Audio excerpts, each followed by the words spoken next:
The mud hit her face before the laughter did. Evelyn Hart, once a banker's daughter, now 3 weeks behind on rent, lay sprawled in the sun-baked street of Iron Creek while a corrupt sheriff tipped his hat and smiled. Above her, the Colorado sky burned white with late summer heat. Around her, the town she'd called home whispered and stared. She had two choices: stay and let them bury her slow, or ride into the wilderness with a stranger who'd killed 3 men by sundown and never said why. Her father's ledger, the one that could hang half the territory, pressed cold against her ribs. If you're watching from anywhere in the world, drop your city in the comments below. I want to see how far Evelyn's story travels. And if you believe some fights are worth the dust, hit that like button and stay until the end. The boarding house door slammed behind her with a sound like a coffin lid. Evelyn Hart stumbled down the 3 wooden steps, her worn boots catching on the splintered edge of the bottom plank.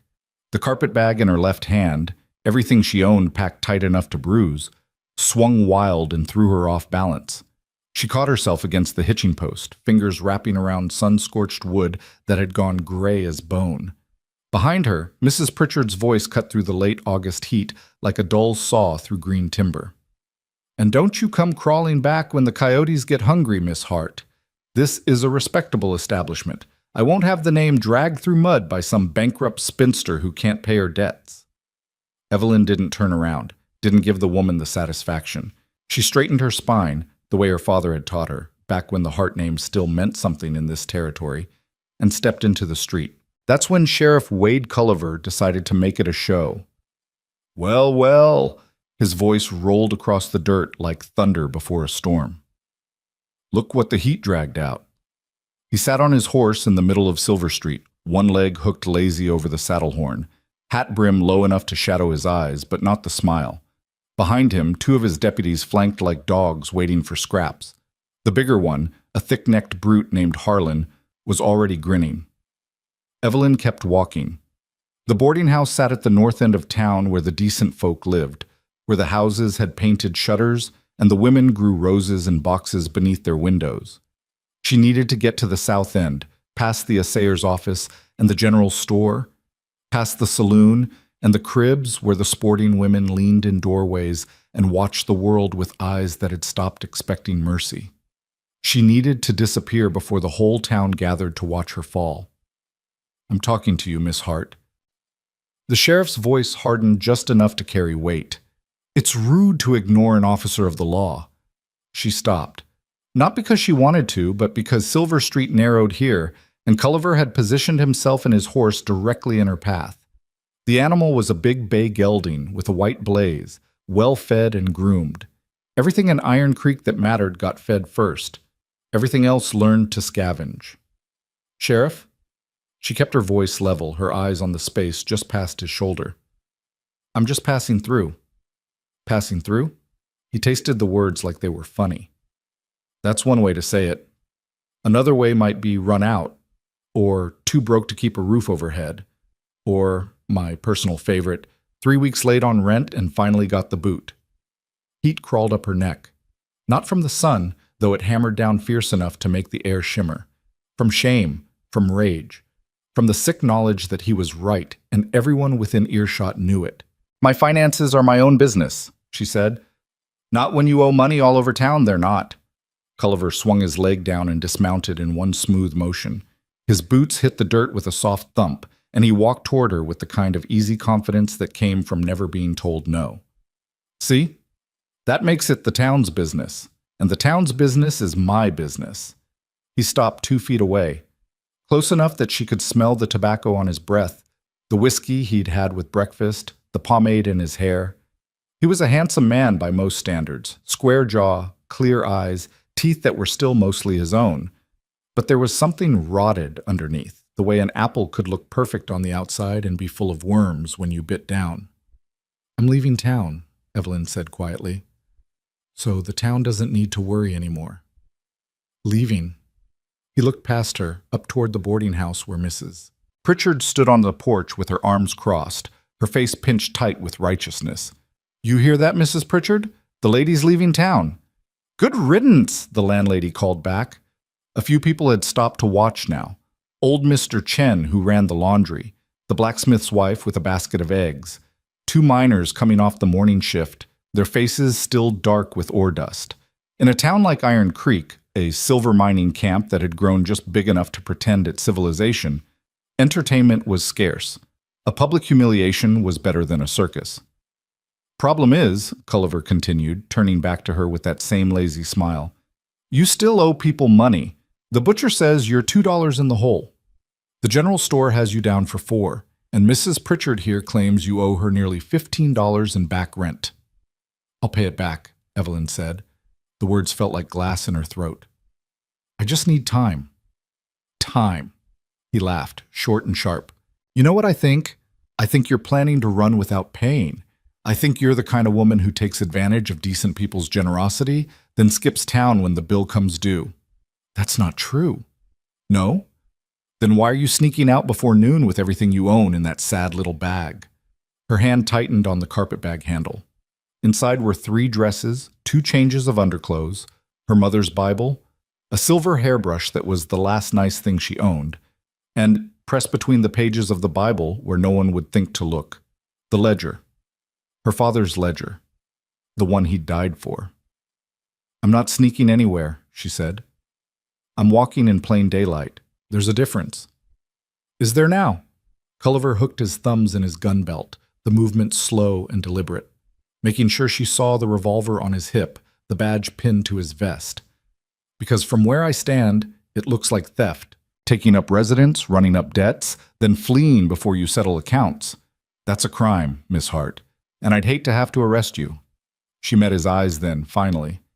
You won't arrest me. And why's that? Because Barrett Black doesn't pay you to arrest people. He pays you to look the other way. The smile slipped. Just for a second, but she saw it. Saw the muscle jump in his jaw, the way his hand drifted toward his gun before he caught himself. Around them, the street had gone quiet. The kind of quiet that happens when someone says the thing everyone knows but no one speaks.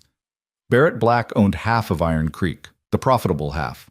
The mine, the assayer's office, the land office, and a dozen parcels of property that kept expanding like a stain. He'd made his money in San Francisco, or Denver, or somewhere back east, depending on who was telling the story, and he'd arrived in Iron Creek 5 years ago with cash enough to buy whatever he wanted, including the law. Careful, Miss Hart. Culliver's voice had gone soft and dangerous. You're awful close to slander. Slander requires a lie, Sheriff. I'm just stating facts. He moved fast, faster than she expected. His hand shot out and grabbed her carpetbag, yanking it hard enough to pull her forward. She stumbled, her free hand flying up instinctively to catch herself, and he used the momentum to wrench the bag away completely. Hey! She shouted. He upended it. Dresses tumbled into the dirt. Her underclothes fell in a tangle of cotton and lace. The hairbrush clattered against a rock. And the Bible. Her mother's Bible, with its cracked leather cover and gold-edged pages, hit the ground spine first, pages splaying open. The ledger stayed hidden. Luck, maybe, or grace. But it stayed pressed between Psalms and Proverbs while Culliver kicked through her belongings like a man sorting trash. Looking for something? She demanded, her voice shaking now with fury instead of fear. Just making sure you're not carrying anything that doesn't belong to you. He nudged the hairbrush with his boot. Seeing as how you're a known debtor and potential thief. You have no right. I have every right. I'm the law in this town, sweetheart, and the law says I can search anyone I have reasonable suspicion about. He grinned at her, showing all his teeth. And I got plenty of suspicion where you're concerned. Evelyn dropped to her knees in the dirt and started gathering her things. Her hands were shaking, from rage, from humiliation, from the awful helpless feeling of being stripped bare in front of strangers who would go home tonight and tell their families all about it over supper. Did you hear about the Hart girl? Got thrown out of her boarding house and the sheriff dumped all her unmentionables right in the street. Her daddy would have died of shame if he wasn't already dead. She reached for the Bible, her fingers closing around it carefully, holding it shut so the ledger wouldn't slip free. Behind her, someone laughed.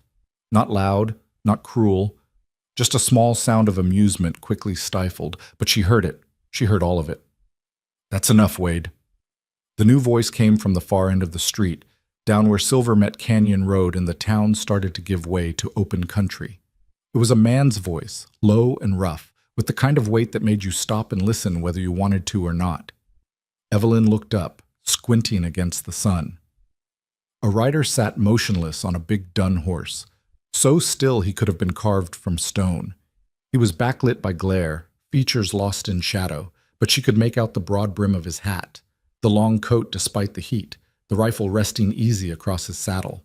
Dust clung to him like a second skin, and his horse stood with its head low, breathing hard like they'd come a long way fast. Sheriff Culliver turned slow, his hand dropping to his gun out of habit. Cole Drayton. He said the name the way most men said rattlesnake. Didn't expect to see you in town. Didn't expect to be here.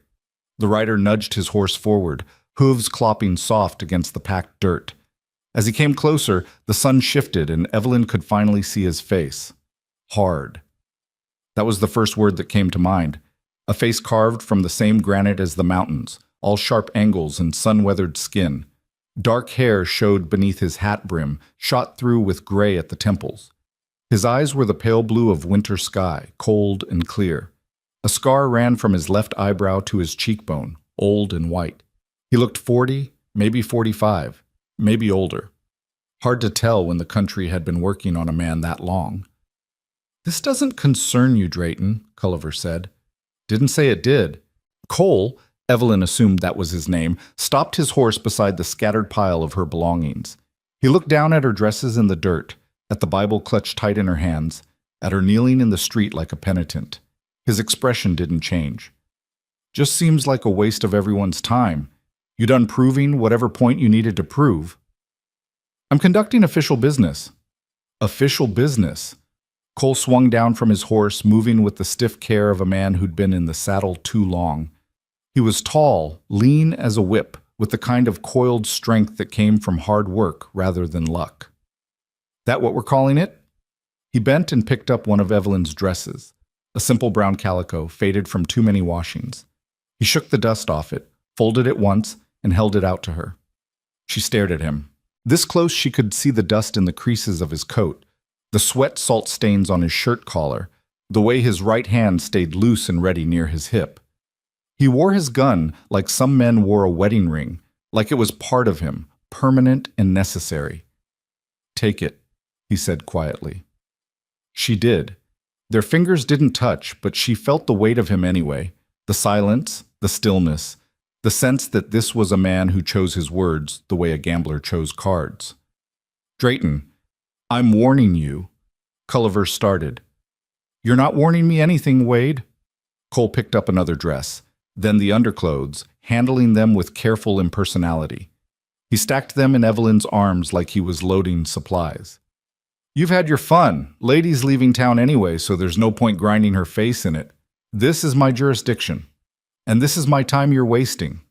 Cole gathered the last of her things, the hairbrush, the Bible, and placed them on top of the pile in her arms. Then he looked at Culliver for the first time, really looked at him, and something in his pale eyes made the sheriff take half a step back. "I've got business at the assayer's office. After that, I'm riding back to my ranch. If you want to continue your official business with Miss Hart here, you'll have to do it without me as an audience. But if I were you, I'd let her go on her way and find something better to do." "You threatening me?"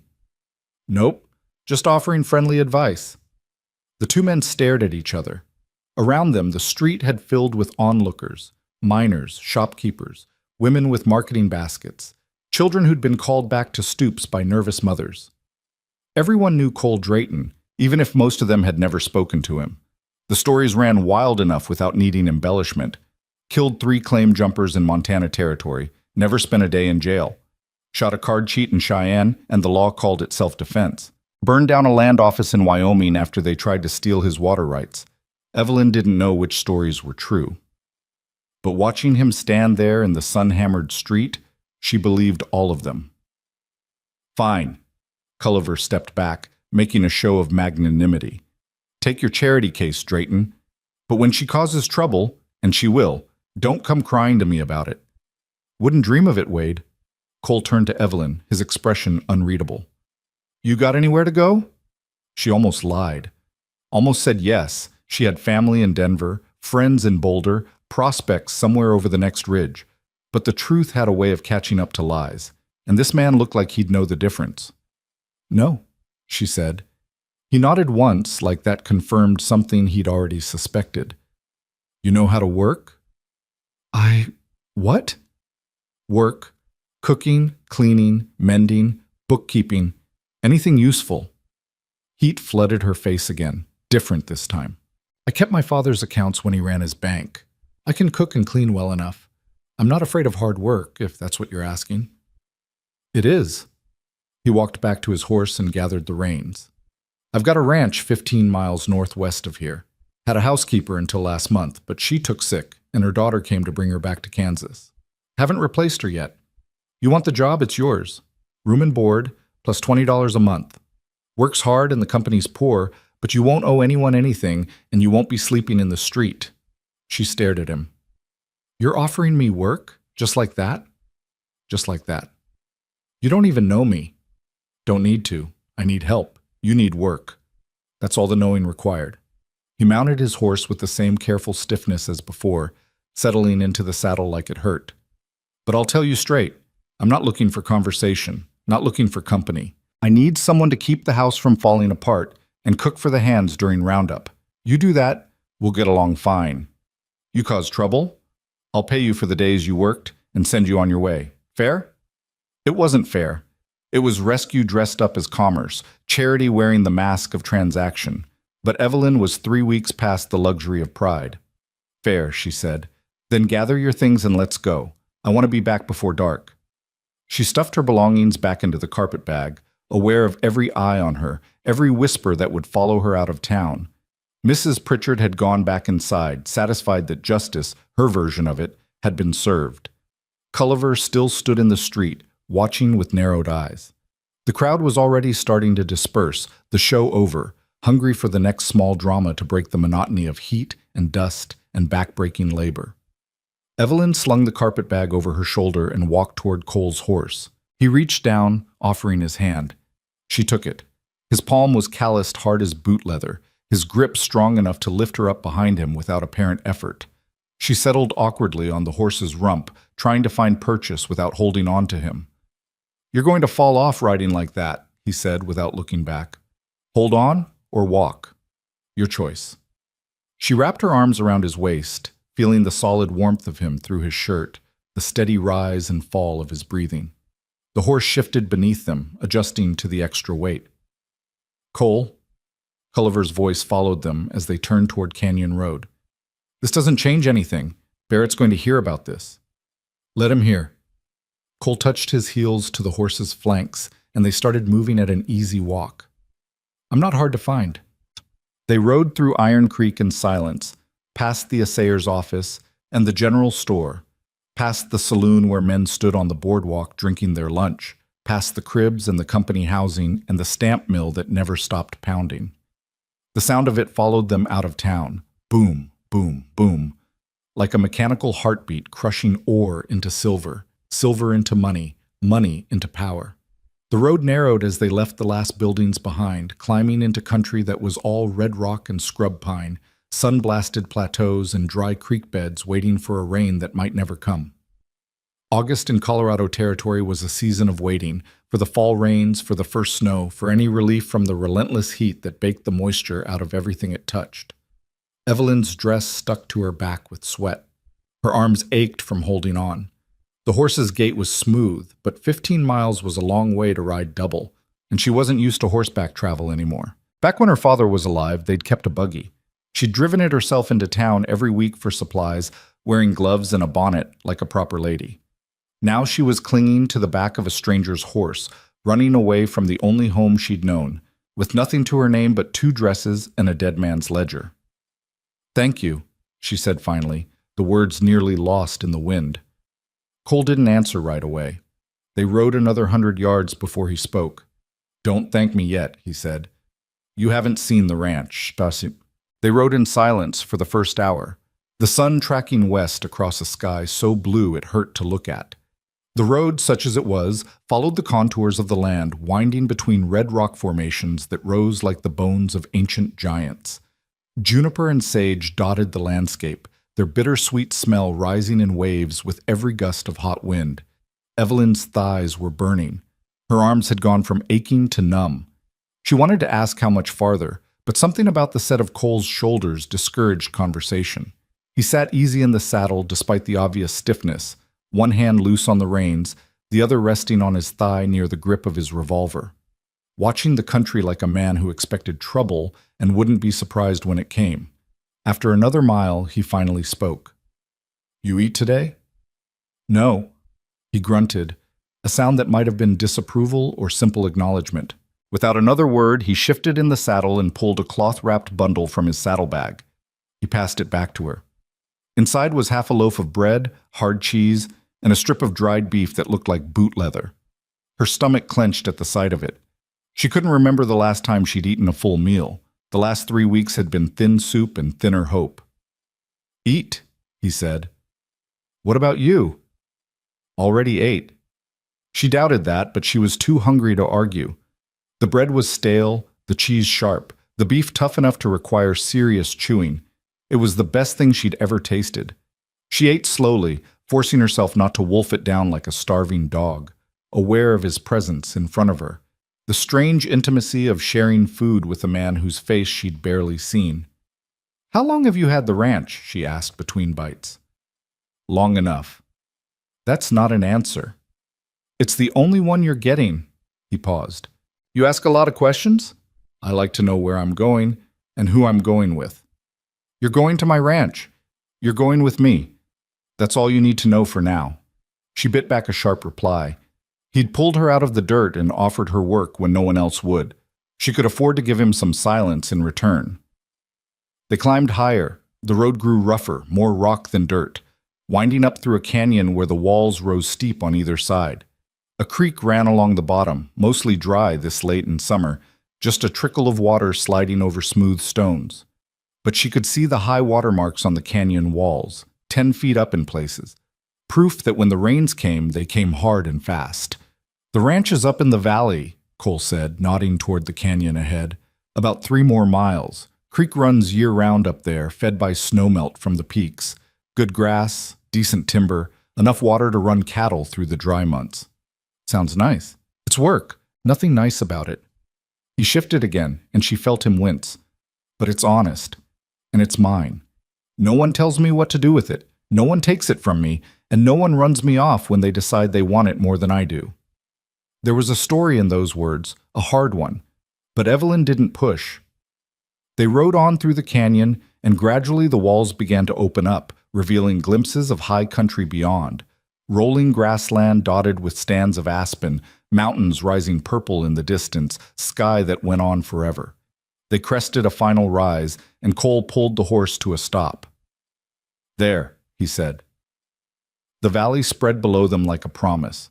Green grass, not the lush green of well-watered farmland, but the tough, resilient green of country that knew how to survive, stretched for what looked like miles.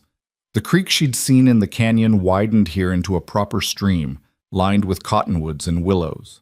Cattle grazed in scattered groups, red hides bright against the grass. And in the center of it all, tucked against the eastern slope where a stand of pines provided windbreak, sat a house. It wasn't much. Single-story, log construction, with a wide porch that ran the length of the front and a stone chimney rising from one end. A barn stood 100 yards off, bigger than the house and in better repair. Corrals, a chicken coop, a root cellar built into the hillside. Practical. Functional. The kind of place built by someone who cared more about surviving winter than impressing neighbors. "That's home," Cole said. "For now, anyway." He touched his heels to the horse, and they started down into the valley. As they got closer, Evelyn could see the details. The missing shingles on the barn roof, the porch railing that needed mending, the windows that wanted washing. Signs of a place being worked by one man instead of a family. Signs of need. 2 men emerged from the barn as they approached. Both young, early 20s maybe, dressed in range clothes and wearing guns like they knew how to use them. They stopped when they saw Cole. Then one of them raised a hand in greeting. "Boss?" "Marcus." Cole reined in near the barn and dismounted, moving slow and careful. "This is Miss Hart. She'll be keeping house for a while. Miss Hart, that's Marcus Finch and his brother James. They're hired hands, good workers, mostly honest, and they'll leave you alone if you leave them alone." Marcus touched his hat brim. He was the older of the two, with sandy hair and a sunburned face that was more boy than man.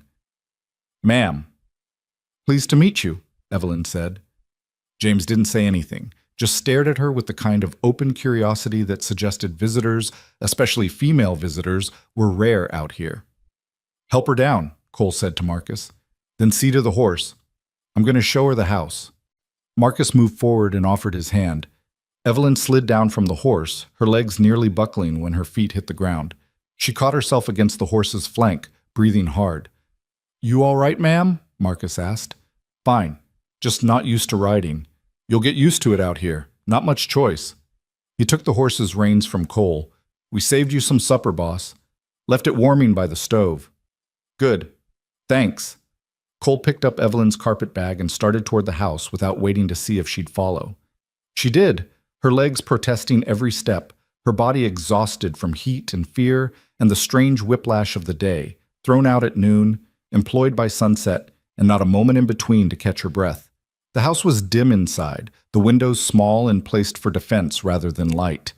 But it was blessedly cool after the blazing heat of the ride, the log walls thick enough to hold back the worst of the sun. The main room was kitchen, dining room, and sitting room all in one. A big cast-iron stove, a rough-hewn table with 4 chairs, a pair of armchairs near the fireplace that looked like they'd been built by someone who knew what they were doing. Everything was clean but sparse. Functional. A man's space. "Your room's back here," Cole said, leading her through a doorway into a short hall. He pushed open the first door on the left. "Not much, but the roof doesn't leak and the bed's decent." The room was small, barely large enough for the narrow bed, a washstand, and a trunk at the foot of the bed. But the window faced west toward the mountains, and someone had made blue calico curtains that moved in the breeze. A quilt covered the bed, hand-stitched in a wedding ring pattern, the kind of work that took months. "The previous housekeeper made the quilt," Cole said, following her gaze. "Said she couldn't stand looking at a bare bed. You can keep it or put it away, whichever suits you. It's beautiful." "It's warm. That's what matters." He set her carpet bag on the trunk. "You can get settled tonight. Tomorrow I'll show you where everything is and what needs doing. Breakfast is at 5, supper at 6. The hands eat in the barn most days unless the weather's bad. You'll cook for them during roundup, but that's not for another 2 weeks." "All right." He turned to leave, then stopped. "One more thing. I don't allow drinking on the property. Not among the hands, not in the house. A man wants to get drunk, he can ride to town and do it there. Same goes for gambling and women. This is a working ranch, not a saloon. You have a problem with any of the men, anything at all, you come to me. Understood?" "Understood." "Good." He paused again, his hand on the doorframe. "You did all right today. In town, I mean. Took guts not to cry." "I cried," she admitted. "Just waited until I was alone." The corner of his mouth twitched. Not quite a smile, but close. "Smart. Never let them see it. Gives them too much satisfaction." He left her then, his boots heavy on the floorboards, the front door closing with a soft thump. Through the window, she watched him walk back toward the barn, his shoulders set against some invisible weight, his right hand flexing and unflexing at his side like it hurt. Evelyn sat on the bed. The quilt was soft beneath her palms, the room quiet except for the wind and the distant lowing of cattle. She should unpack, should wash her face and hands, should probably start learning where the kitchen things were kept so she could make breakfast at 5 in the morning. Instead, she opened her carpet bag and pulled out the Bible. Her mother's Bible, with its worn cover and dog-eared pages. She opened it carefully, her hands trembling. The ledger slid into her lap. It wasn't much to look at, just a plain black notebook, maybe 6 inches by 4, with lined pages filled in her father's careful handwriting. Numbers and names and dates. Amounts paid, transactions recorded, deals made in the shadows where the law didn't bother to look. Her father had been a banker. An honest one, or so she'd thought. But in the months before he died, he'd started keeping this second set of books, recording transactions that never appeared in the bank's official ledgers, bribes paid to county officials, money changing hands between the mine and the land office, water rights transferred under suspicious circumstances, property seized for unpaid taxes that had actually been paid in full. And everywhere, on almost every page, the name Barrett Black. Her father had tried to go to the territorial authorities, had written letters, compiled evidence, made the case that Iron Creek was being systematically robbed by a handful of men in tailored suits who never got their hands dirty. He'd been careful, methodical, certain that the law would care once they saw the proof. They'd found him 2 days later in the alley behind his bank, his skull cracked open, his pockets empty. The sheriff ruled it a robbery gone wrong, case closed, no investigation needed. Evelyn had known better, but knowing and proving were different countries, and she'd had no way to cross the distance between them. So she'd kept quiet, kept the ledger hidden, and tried to survive in a town that belonged to the men who'd killed her father. She'd failed at surviving, but the ledger had survived with her. She tucked it back into the Bible, hands shaking less now, and put the Bible in the trunk at the foot of the bed. Then she stood, smoothed her dress, and walked out into the main room to start learning how to be useful to a man who'd saved her life without asking why it needed saving. The stove was still warm. She found the supper Marcus had mentioned, beans and cornbread, simple and filling. She ate standing up, looking out the window at the valley turning gold in the last light, at the mountains going purple and then black against a sky that filled with stars faster than she'd ever seen. Tomorrow would come hard and early. There would be work, questions, the slow, careful dance of learning to live in a stranger's house without being a burden. But tonight she was fed, she was safe, and she was 15 miles away from Wade Culliver's smile. It wasn't freedom, but it was close enough to taste. She finished eating, washed her plate, and went to bed with the window open and the sound of the wind in the pines singing her to sleep. The rooster woke her before dawn, its crow splitting the darkness like an axe through kindling. Evelyn sat up fast, disoriented, her heart hammering against her ribs before she remembered where she was. Not the boarding house, not Iron Creek, the ranch. Cole Drayton's ranch, 15 miles from everything she'd known. She dressed in the dark, fingers clumsy with the buttons of her second-best dress, a gray cotton that had seen better years but was at least clean. The floor was cold beneath her bare feet, and she could hear the wind outside, that restless prairie wind that never seemed to stop. She braided her hair quickly, pinned it up, and made her way to the kitchen by feel more than sight. Cole was already there. He sat at the table with a cup of coffee, dressed in the same clothes as yesterday, or maybe different clothes that looked exactly the same. His hat hung on a peg by the door, and in the dim light from the kerosene lamp she could see his face clearly for the first time. Hard, yes, but tired too. Deep lines around his eyes, a tightness to his mouth that spoke of pain he'd learned to carry without complaint. "Morning," he said without looking up. "Morning." She moved to the stove, grateful to find it already lit, coals glowing red in the firebox. A kettle sat warming on the back. "I should have been up earlier. You shouldn't have to make your own coffee." "I've been making my own coffee for 43 years. One more day won't kill me." He took a sip, grimaced slightly. "But if you can do better, I won't complain." She found the coffee tin, the grinder, and set to work. Her mother had taught her young, good coffee was a matter of proportion and patience, nothing more. While the fresh pot brewed, she investigated the larder. Eggs from the henhouse, bacon in the cold box, flour and cornmeal in sealed tins, enough to make a decent breakfast. "The hands eat at 5:30, Cole said. "You don't need to cook for them yet, but they'll appreciate it if you do. Otherwise, they make do with whatever they can scrounge, and Marcus burns everything he touches." "I'll cook for them." She cracked eggs into a bowl, her movements efficient despite the unfamiliar kitchen. "How many?" "Just the 2. Sometimes we hire extra during roundup, but it's quiet this time of year." She worked in silence, aware of him watching her. Not staring, just observing the way a man might observe a new horse, checking for soundness, capability, signs of trouble. She fried bacon until it was crisp, scrambled eggs with a little milk to make them soft, made fresh biscuits that she hoped wouldn't shame her mother's memory. When she set his plate in front of him, he looked at it for a long moment. "Something wrong?" she asked. "No." He picked up his fork.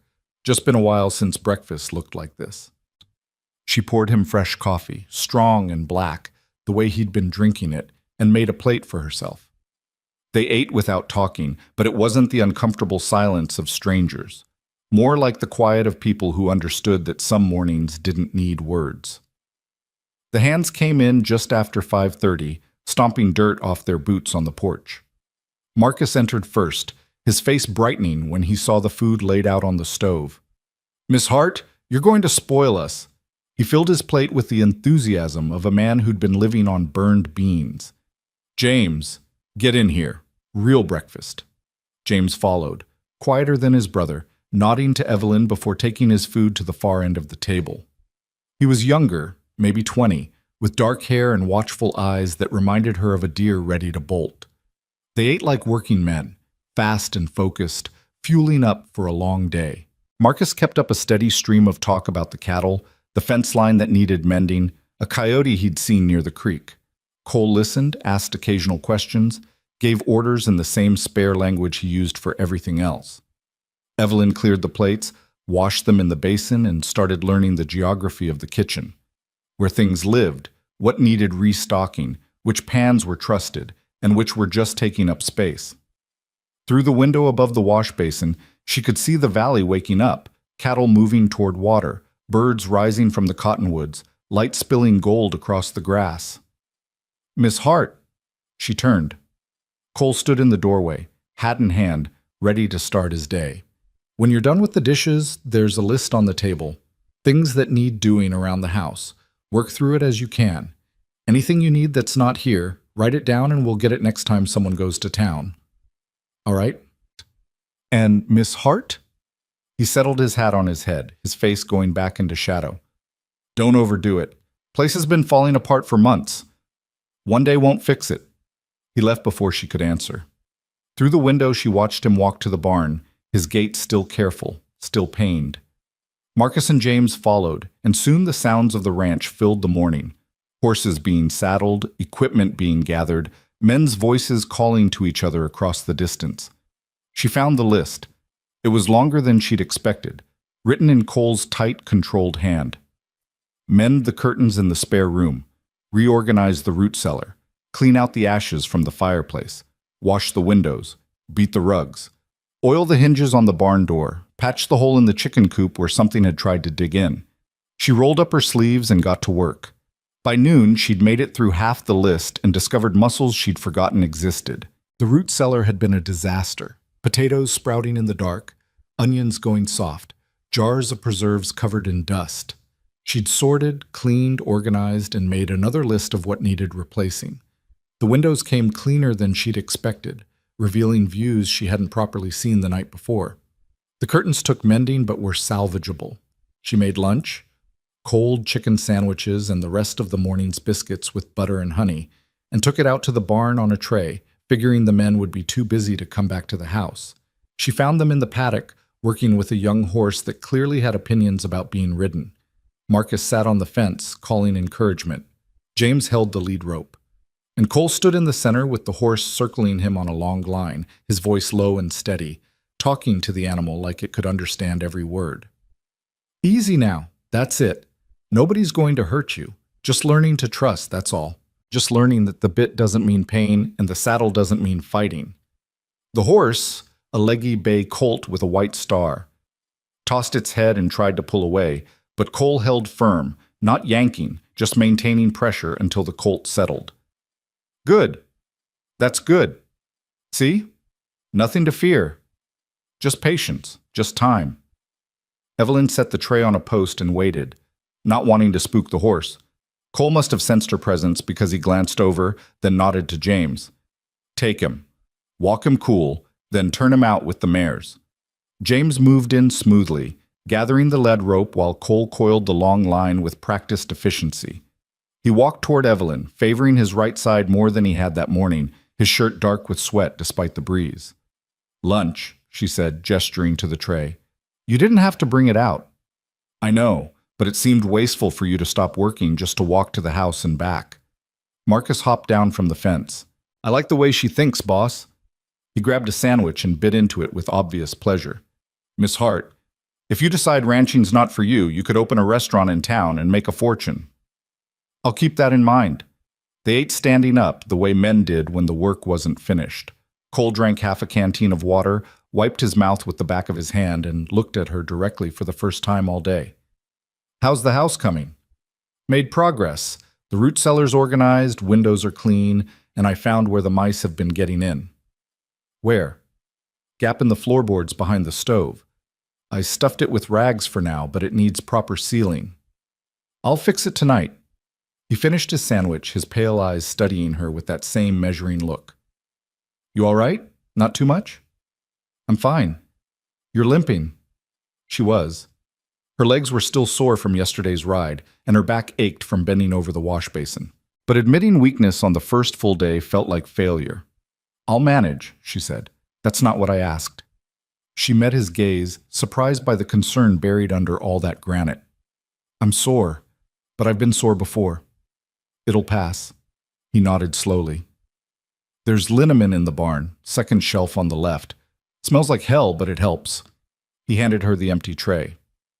Take the afternoon easy if you need to. Marcus can help with anything heavy. I thought I wasn't supposed to bother the hands.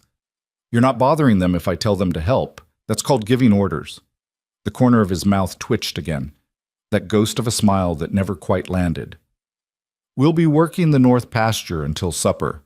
If you need anything, ring the bell on the porch. She carried the tray back to the house, wondering what kind of man noticed a limp from 20 feet away and kept liniment stocked for people who wouldn't admit they hurt. The afternoon passed in a haze of work and discovery. She found rhythms in the house, patterns that had been established by whoever had lived here before. The way the light moved across the main room, the creaks in the floorboards that announced someone approaching, the particular rattle of the pump handle when the well was running low. By the time the sun started its descent toward the mountains, she'd worked through the entire list and started making supper. She heard them coming before she saw them, the sound of horses, men's voices, the jingle of tack. She looked out the window and froze. There were 6 riders approaching the ranch, Cole and the 2 hands in front, and 3 strangers behind. Even from this distance, she recognized the lead stranger's horse, a big bay gelding with a white blaze. Sheriff Wade Culliver had found her. Her hands went cold. The wooden spoon she'd been using to stir the stew clattered into the pot. She backed away from the window, her mind racing. The ledger. She needed to hide the ledger. The front door opened. Cole came in first, his face unreadable, his hand resting casual-like on his gun belt. Behind him came Culliver, flanked by his 2 deputies, Harlan with his thick neck and mean eyes, and a weasel-faced man she didn't know. Miss Hart, Culliver smiled, slow and satisfied. Fancy meeting you here. She forced herself to stand still, to keep her voice level. Sheriff? Now, no need to be formal. We're practically neighbors. He looked around the room, taking in the clean windows, the pot on the stove, the mended curtains. Settled in quick, I see. Cole always did have a soft spot for strays. Say what you came to say, Wade. Cole's voice was flat, hard. Then get off my property. Can't a lawman pay a friendly visit? Not when the lawman's you. Culliver's smile sharpened. I'm here on official business, actually. There's been a complaint filed.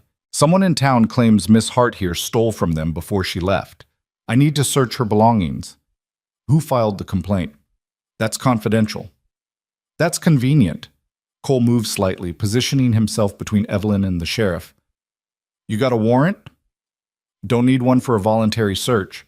Miss Hart, you willing to let me take a look through your things just to clear this up? No, she said. Her voice came out steadier than she felt. I'm not. See, that makes you look guilty. Innocent people cooperate. Innocent people also have rights, Cole said quietly. And one of those rights is not having their property searched without cause. So unless you've got a warrant signed by a judge, you're done here. Culliver's expression hardened. You want to obstruct an investigation, Drayton? Because I can make things real difficult for you. Real difficult. You can try. The 2 men stared at each other, and the room filled with the kind of tension that came right before violence. Harlan's hand drifted toward his gun. Marcus, standing just outside the door, shifted his weight. James moved to the window, his young face tight with worry. Then Culliver laughed. A short, ugly sound. You know what? You're right. I should have brought a warrant. My mistake. He tipped his hat to Evelyn, mockery in every line of his face. "Enjoy your new position, Miss Hart. I'm sure it'll work out just fine." He turned to leave, then stopped, looking back at Cole. "By the way, Barrett Black sends his regards, says he's looking forward to seeing you at the water rights meeting next month." "I'll be there." "Yeah, I figured you would." Culliver gestured to his deputies. "Come on, boys. Let's leave these good people to their supper." They filed out, boots heavy on the porch, horses whinnying as they mounted. Evelyn watched through the window as they rode back down the valley road, dust rising behind them like a threat. Cole waited until they were out of sight before he spoke. "You want to tell me what that was really about?" She turned to face him. His expression hadn't changed, but his eyes were sharp, assessing, waiting for the truth or a lie, probably ready to hear either. "They want something I have," she said carefully. "What?" She hesitated. Every instinct screamed at her to keep quiet, to protect the ledger the way her father had protected it. But Cole had stood between her and the sheriff's badge, had turned away the law on nothing but her word. That bought him honesty, at least. "Evidence," she said. "Against Barrett Black." The silence stretched. Outside, Marcus and James were putting up the horses, their voices carrying faintly through the walls. The stew bubbled on the stove, filling the room with the smell of beef and vegetables and herbs. "Evidence of what?" Cole asked finally. "Everything. Bribes, land fraud, water theft, falsified documents. My father was a banker. Before he died, he kept a second set of books. Recorded every illegal transaction that went through Iron Creek. Every payoff, every stolen deed, every time the law looked the other way. And every single one leads back to Barrett Black." Cole's jaw tightened. "Your father. The one they said got robbed in an alley. He wasn't robbed. He was murdered. Because he tried to take that ledger to the territorial authorities. And you kept it." "I kept it." She wrapped her arms around herself, suddenly cold despite the heat of the stove. "I didn't know what else to do. Couldn't go to the law. They're on Black's payroll. Couldn't leave town. Didn't have the money. So I hid it and tried to survive long enough to figure out what to do next. And now Culliver knows you have it. He suspects, but he doesn't know for sure. If he did, he wouldn't have asked to search. He would have just torn the place apart." Cole walked to the window, looking out at the valley. His right hand flexed and unflexed at his side, that unconscious gesture she was starting to recognize as a sign of pain or stress or both. "You should have told me before you came here," he said. "Would you have still offered me the job?" He didn't answer right away. When he finally turned back to her, his expression was unreadable. "Yeah, I would have. But I would have done it knowing what kind of trouble was riding behind you." "I'm sorry." "Don't be sorry. Just don't lie to me again." He moved past her to the stove, lifted the lid on the pot, and stirred the stew with the spoon she'd dropped. "Supper's burning." She rushed to take over, grateful for something to do with her hands. They worked in silence, her dishing up the stew, him slicing bread, both of them moving around each other in the small kitchen like they'd done it 100 times before. Marcus and James came in, took their plates, and retreated to the barn without being asked. Smart boys. They could read a room. Evelyn and Cole ate at the table, the weight of unspoken things pressing down between them. Finally, she couldn't stand it anymore. "Are you going to send me away?" "No." "Why not? I brought trouble to your door. The smart thing would be to cut me loose before it gets worse." He set down his spoon and looked at her fully, his pale eyes catching the lamplight. "You know why Barrett Black wants that land office ledger? Because it proves he's a criminal. Because it proves how he got his start. Black came to Iron Creek 5 years ago with money, but not enough to buy what he's bought. The mine, the land, the water rights. That all costs real money. The kind you don't make honestly in 5 years. He pushed his plate away. He got it by stealing from people who couldn't fight back. Widows, homesteaders, miners who hit a bad vein. He'd loan them money at rates they couldn't pay, then take their property when they defaulted. Or he'd bribe the land office to lose their deeds, then buy the parcels at auction. Or he'd dam up water rights upstream and sell it back to the ranchers downstream at 10 times the price.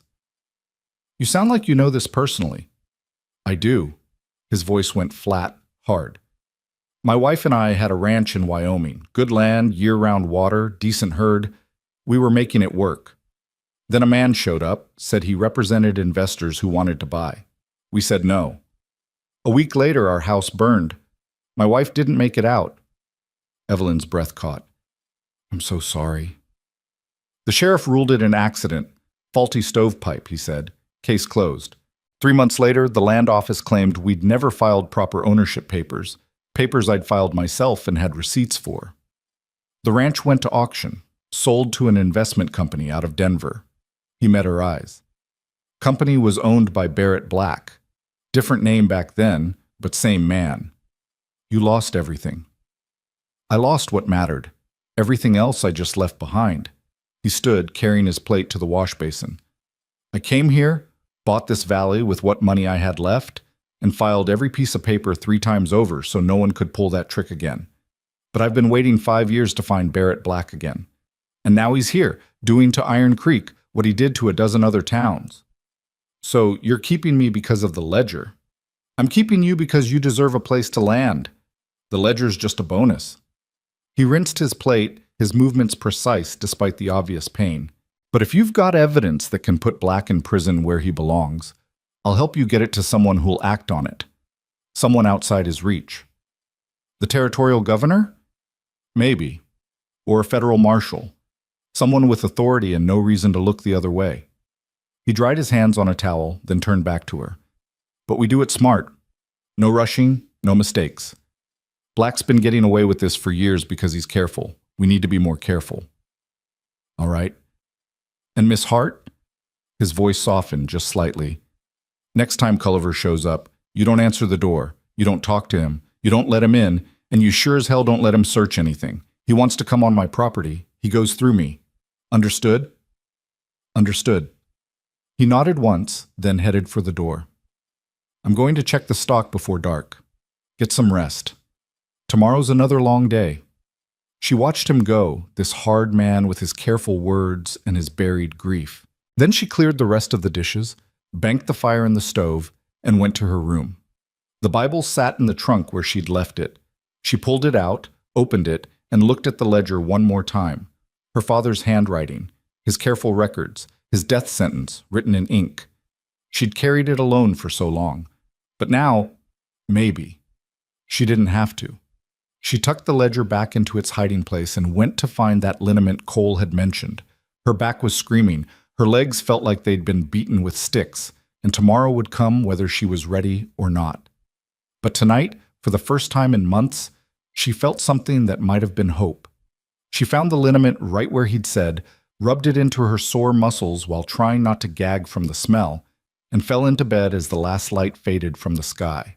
Outside, she could hear Cole moving around the barn, the low murmur of his voice as he talked to the horses, the sound of him checking locks and latches, making sure everything was secure before he let himself rest. Tomorrow, the real work would begin.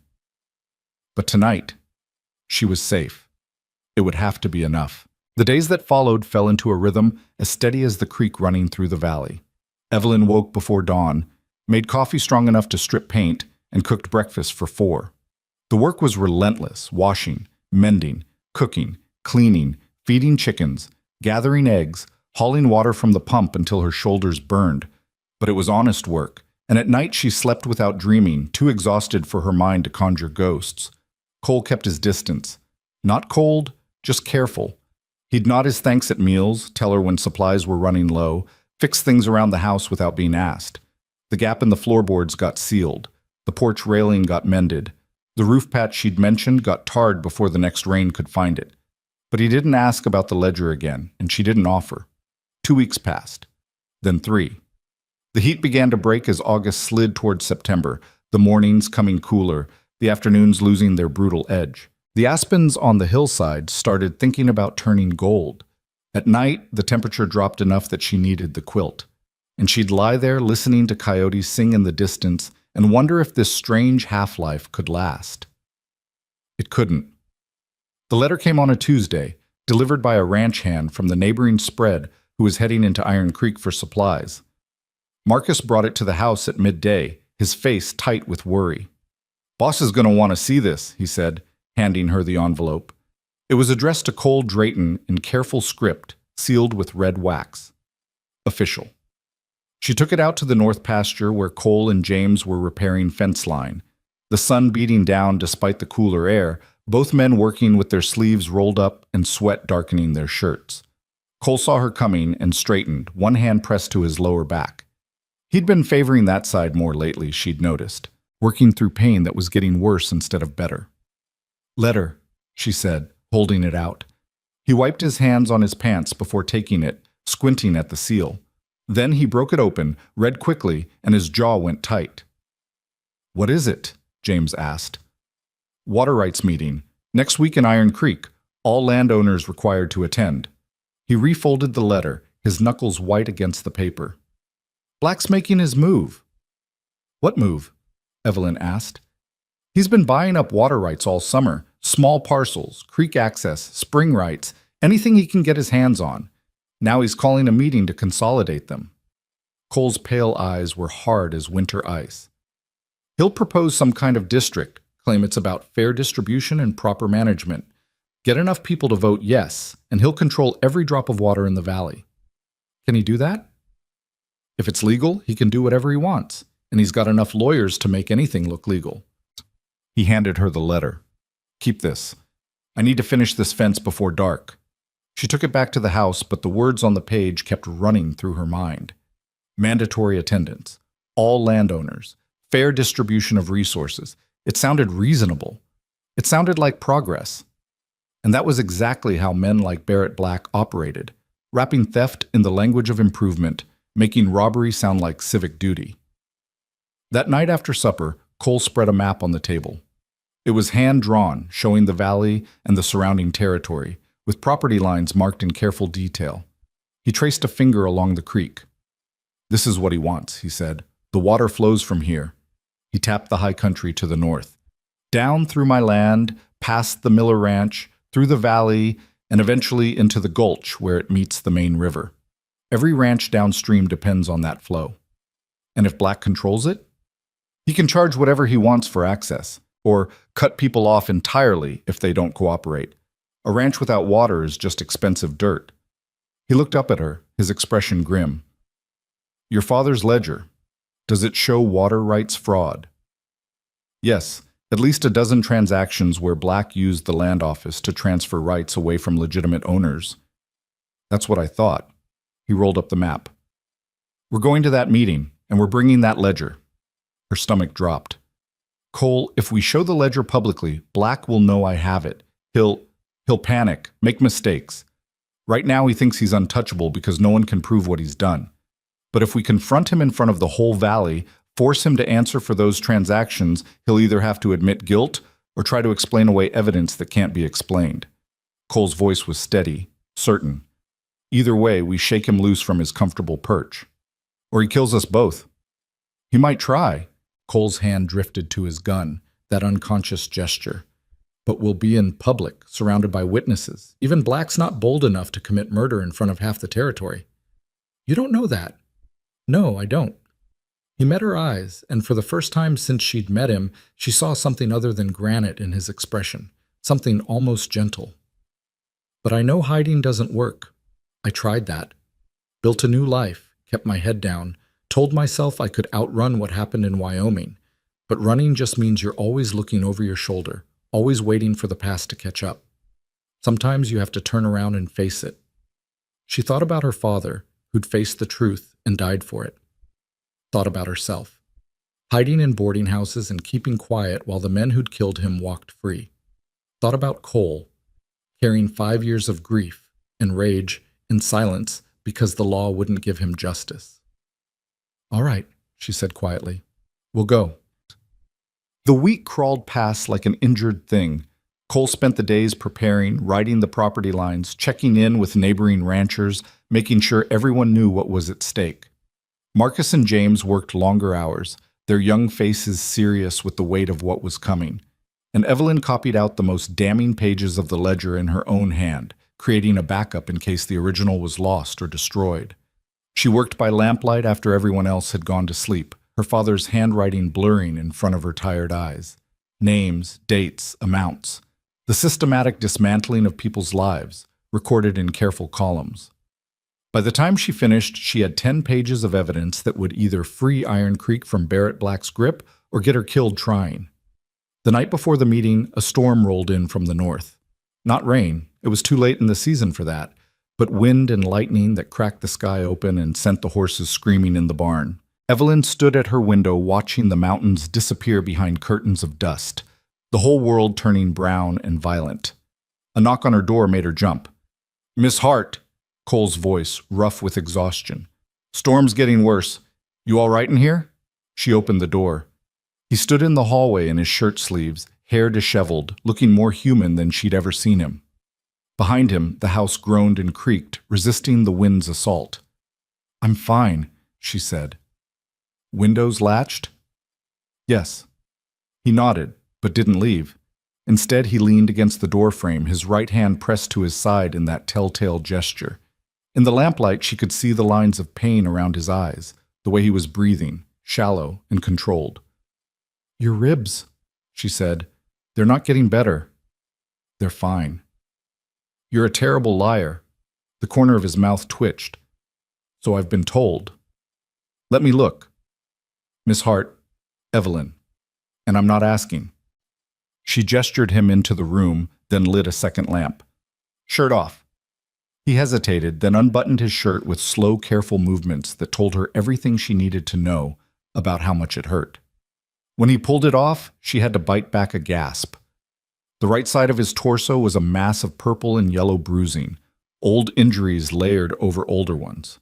But worse was the scar tissue, thick ropes of it running from his lower ribs down to his hip, the kind of scarring that came from burns, deep ones, the kind that destroyed everything down to the bone and then rebuilt it wrong. "The fire," she said softly. "Yeah." He didn't look at her, his eyes fixed on some distant point. "Burned most of the right side trying to get back in. Beam fell across the door. By the time I moved it, the roof was coming down." She touched the edge of the scarring, feather light. The tissue was hard, inflexible, the kind that would pull and tear with every movement, every breath. "This must hurt constantly." "I manage." "Why didn't you say anything?" "Because saying something doesn't change it." He finally met her eyes.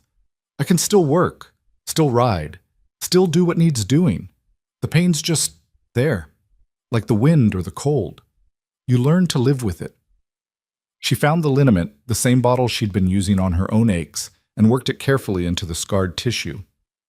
He hissed through his teeth, but didn't pull away, his muscles rigid under her hands. The intimacy of it, touching him, feeling the damage that life had carved into his body, made her throat tight. "Your wife," she said quietly. "What was her name?" "Sarah." His voice was barely audible over the wind. "We met in Laramie. She was a school teacher. Smartest person I ever knew. Could quote Shakespeare and Whitman, do arithmetic faster than a banker, and outshoot half the men in the territory." His eyes closed. "She deserved better than what happened." "So did you." "Maybe. But I'm still here, so I guess that means something." He opened his eyes, looked down at her hands working the liniment into his ruined skin. "Why are you doing this?" "Because you helped me. Because you're hurting. Because someone should." He caught her wrist, gentle but firm, stopping her movement. "Tomorrow's going to be dangerous. You know that, right? Once we show that ledger, there's no taking it back. Black will come for us with everything he has." "I know." "You could still leave. Take the ledger. Ride out tonight. Get to Denver or Santa Fe or anywhere that's not here. Send it to the territorial authorities by mail. You'd be safe. And you'd face Black alone. I've faced worse." "That's not an answer." She pulled her wrist free, corked the liniment bottle. "I'm not running. Not this time. My father tried to do the right thing, and it got him killed. If I run now, his death means nothing. The ledger means nothing, and Barrett Black wins. He might win anyway. Then at least we'll go down fighting." She handed him his shirt. "Now get some sleep. You're going to need your strength tomorrow." He dressed slowly, wincing as the fabric settled against his damaged ribs. At the door, he paused. "Evelyn." It was the first time he'd used her given name. It sounded strange in his rough voice, careful and uncertain, like he wasn't sure he had the right. "Thank you," he said. "For the liniment and for staying. Thank you for giving me a reason to stay." He nodded once, then disappeared into the dark hallway. She heard his boots on the floorboards, the creak of his bedroom door opening and closing. Outside, the storm raged on, throwing dust against the windows, trying to tear the world apart. She extinguished the lamps and lay down on the quilt, but sleep wouldn't come. Tomorrow they would ride into Iron Creek. Tomorrow they would face Barrett Black and Wade Culliver and every corrupt soul who'd built their fortunes on other people's ruin. Tomorrow everything would change. She reached under her pillow and pulled out the Bible, opened it, and touched the ledger hidden inside. Her father's last gift, his final attempt at justice. She'd kept it safe this long. Tomorrow she'd make it count. The storm blew itself out sometime before dawn, leaving the world scoured clean and smelling of dust. Evelyn rose in the gray pre-light, dressed in her best remaining dress, the dark blue one with black trim that made her look older, more serious, and braided her hair tight against her skull. War paint, her mother would have called it. The armor women wore when they needed to be taken seriously. Cole was already in the kitchen, dressed in clean clothes and wearing his gun belt low on his hip like he expected to use it. The rifle leaned against the wall near the door. Marcus and James sat at the table, both armed, both silent. The air felt electric, charged with the violence of what was coming. "Eat," Cole said, pushing a plate toward her. "It's a long ride and we won't have time for lunch." She forced down eggs and biscuits that tasted like sawdust, washing them down with coffee she didn't want. Cole ate methodically, fueling his body for what was ahead. When he finished, he stood and buckled on his gun belt with practiced efficiency. "Marcus, James, you'll stay here. Watch the ranch. If Black sends anyone out here, you don't engage. You ride to the Miller place and get help. Understood?" "Boss, we should come with you," Marcus said. "Safety in numbers. Safety in having someone protect what matters. This ranch is the only home I've got left. I need to know it's being watched." Cole's tone left no room for argument. "If we're not back by midnight, assume something went wrong and act accordingly." The brothers nodded, their faces grim. Evelyn tucked the copied pages inside her bodice, the paper crackling against her skin. The original ledger went into her bag, wrapped in oilcloth and hidden beneath a change of clothes. If they were searched, the copies might be found. But the original would stay hidden until she chose to reveal it. They rode out as the sun cleared the eastern peaks, turning the valley gold and beautiful despite everything. The horses were fresh, the air cool, the whole world pretending that this was just another day. But Evelyn could feel the weight of the ledger against her ribs, could see the tension in Cole's shoulders, could taste copper fear on her tongue. They didn't talk. There was nothing left to say. The plan was simple. Attend the meeting, listen to Black's proposal, then stand up and present the evidence. Force the truth into the light where everyone could see it. What happened after that was anybody's guess. The ride took 3 hours at a steady pace. They crested the final ridge overlooking Iron Creek just before noon, and Evelyn felt her stomach clench. The town looked the same, weathered buildings, dusty streets, the stamp mill pounding in the distance. But now she could see the rot underneath, the way Black's money had seeped into every corner, corrupting everything it touched. "You ready?" Cole asked. "No, but I'm doing it anyway." "Good answer." He nudged his horse forward. "Stay close. Once we're in that room, we don't separate. Understood?" "Understood." They rode down into Iron Creek like gunslingers in a dime novel, and Evelyn wondered if her father had felt this same sick certainty the day he'd decided to fight. This same knowledge that he was probably riding toward his death, but that some things were worth dying for. The meeting was being held in the town hall, a 2-story building near the center of town that usually hosted church socials and 4th of July celebrations. Today, it was packed. Ranchers, miners, shopkeepers, anyone who owned land or water rights, or just wanted to see what would happen. They filled the benches, lined the walls, spilled out onto the street. The air inside was thick with body heat and tobacco smoke, and the weight of too many people in too small a space. Barrett Black stood at the front. He was everything Evelyn had expected, and worse, tall, well-dressed in a suit that cost more than most men earned in a year, with silver hair and a face that belonged in a bank or a state house. Handsome in the way predators were handsome, with sharp eyes that missed nothing and a smile that never reached past his teeth. He was flanked by 2 men in matching suits, lawyers probably, and Sheriff Culliver stood off to the side like a trained dog waiting for commands. Black's eyes found her the moment she walked in. His smile widened. "Gentlemen," he said, his voice carrying effortlessly over the crowd, "and ladies, it seems we're all here. Shall we begin?" Cole led her to a bench near the back, positioning them close to the door.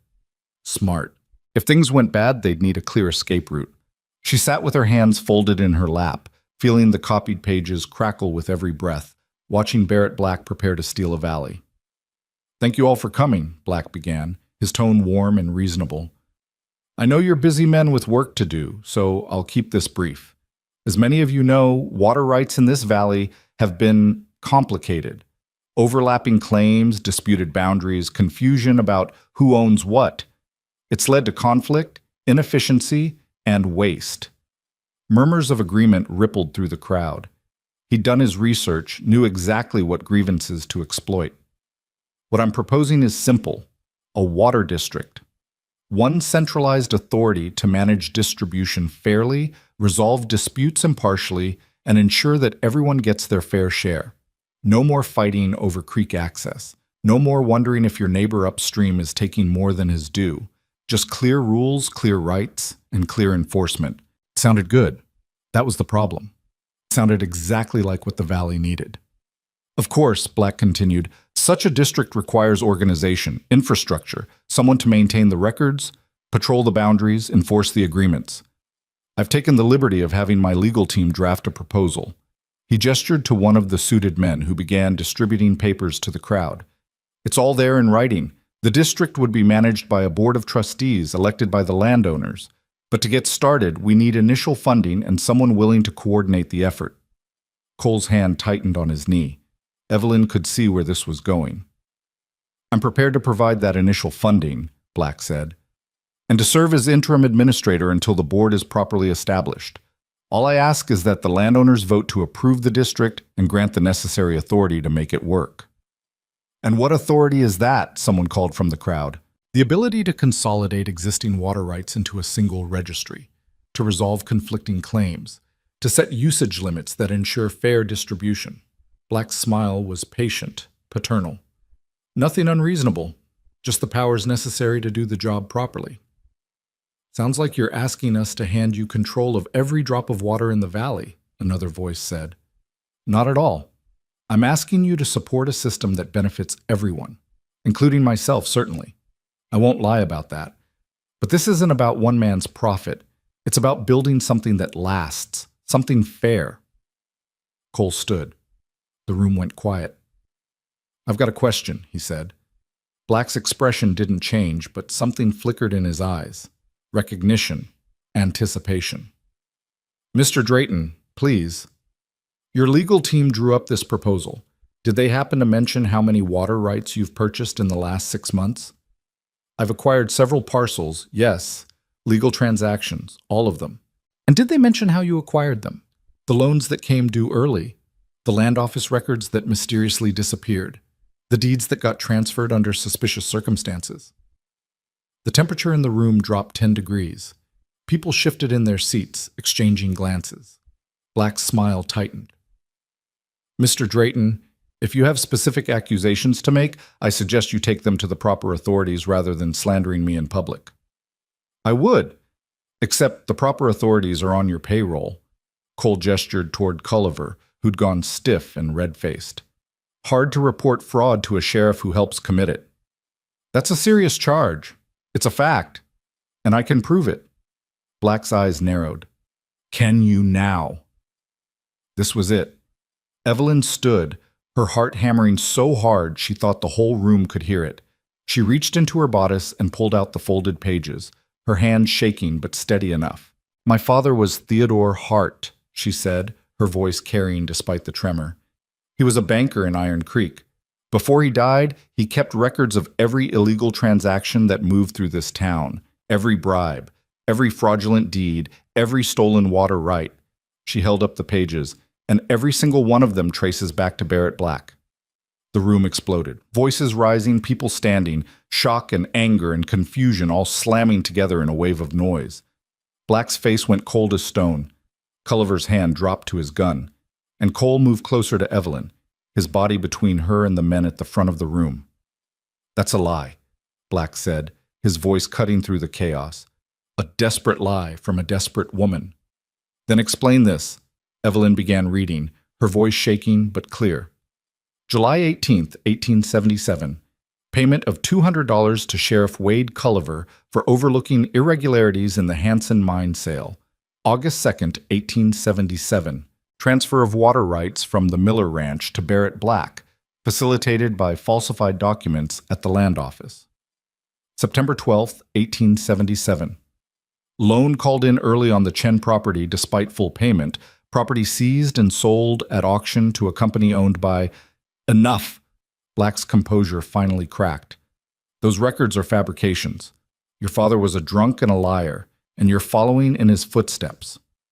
"My father was murdered because he tried to expose you," Evelyn shot back. "And everyone in this room knows it." Cole's voice was quiet but deadly. "She's right. I've seen the ledger. Every word is documented. Dates, amounts, witnesses. Enough evidence to put you in prison for the rest of your life." Black stared at them both, his mind clearly racing, calculating odds. Then he smiled again, and this time it was pure venom. "Sheriff Culliver, I believe Miss Hart is in possession of stolen documents. Arrest her." Culliver stepped forward, hand on his gun. "Miss Hart, you're under arrest for—" "Don't." Cole's revolver cleared leather so fast Evelyn almost missed it. The barrel pointed steady at Culliver's chest.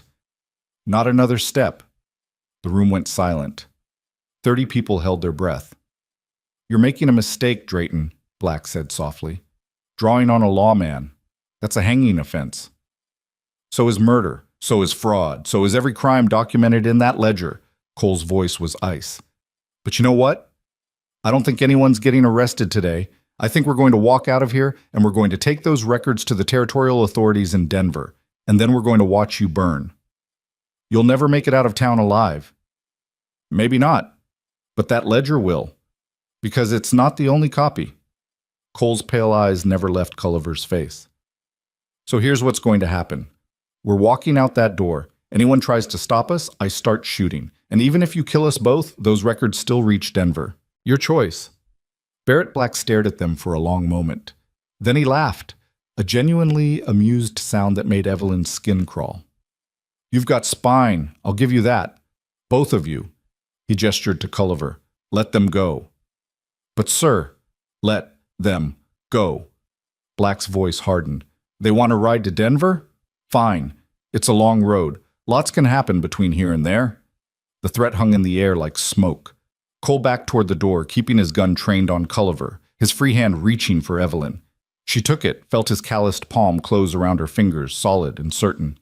They made it to the door, made it outside to where their horses waited. Cole holstered his gun only long enough to help her mount, then swung up on his own horse with that careful stiffness that spoke of pain. "Ride," he said. "Fast." They thundered out of Iron Creek at a gallop, dust rising behind them like a banner, the ledger burning against Evelyn's ribs like a brand. Behind them she could hear shouting, horses being saddled, the beginning of pursuit. The hunt was on, and they were the prey. The horses' hooves beat thunder against the packed earth as they raced north out of Iron Creek. Evelyn gripped the saddle horn with both hands, her body jolting with each stride, the wind tearing at her carefully pinned hair. Behind them, the sound of pursuit grew louder. More horses, more men, closing the distance with the single-minded determination of hunters who'd been given permission to kill. Cole didn't look back. He leaned low over his horse's neck, urging more speed from an animal already giving everything it had. They veered off the main road onto a deer trail that cut through scrub oak and juniper, branches whipping at their faces, rocks threatening to turn an ankle and send them both sprawling. "There's a trading post 5 miles up," Cole shouted over the wind. "We can get fresh horses, resupply." A rifle cracked behind them.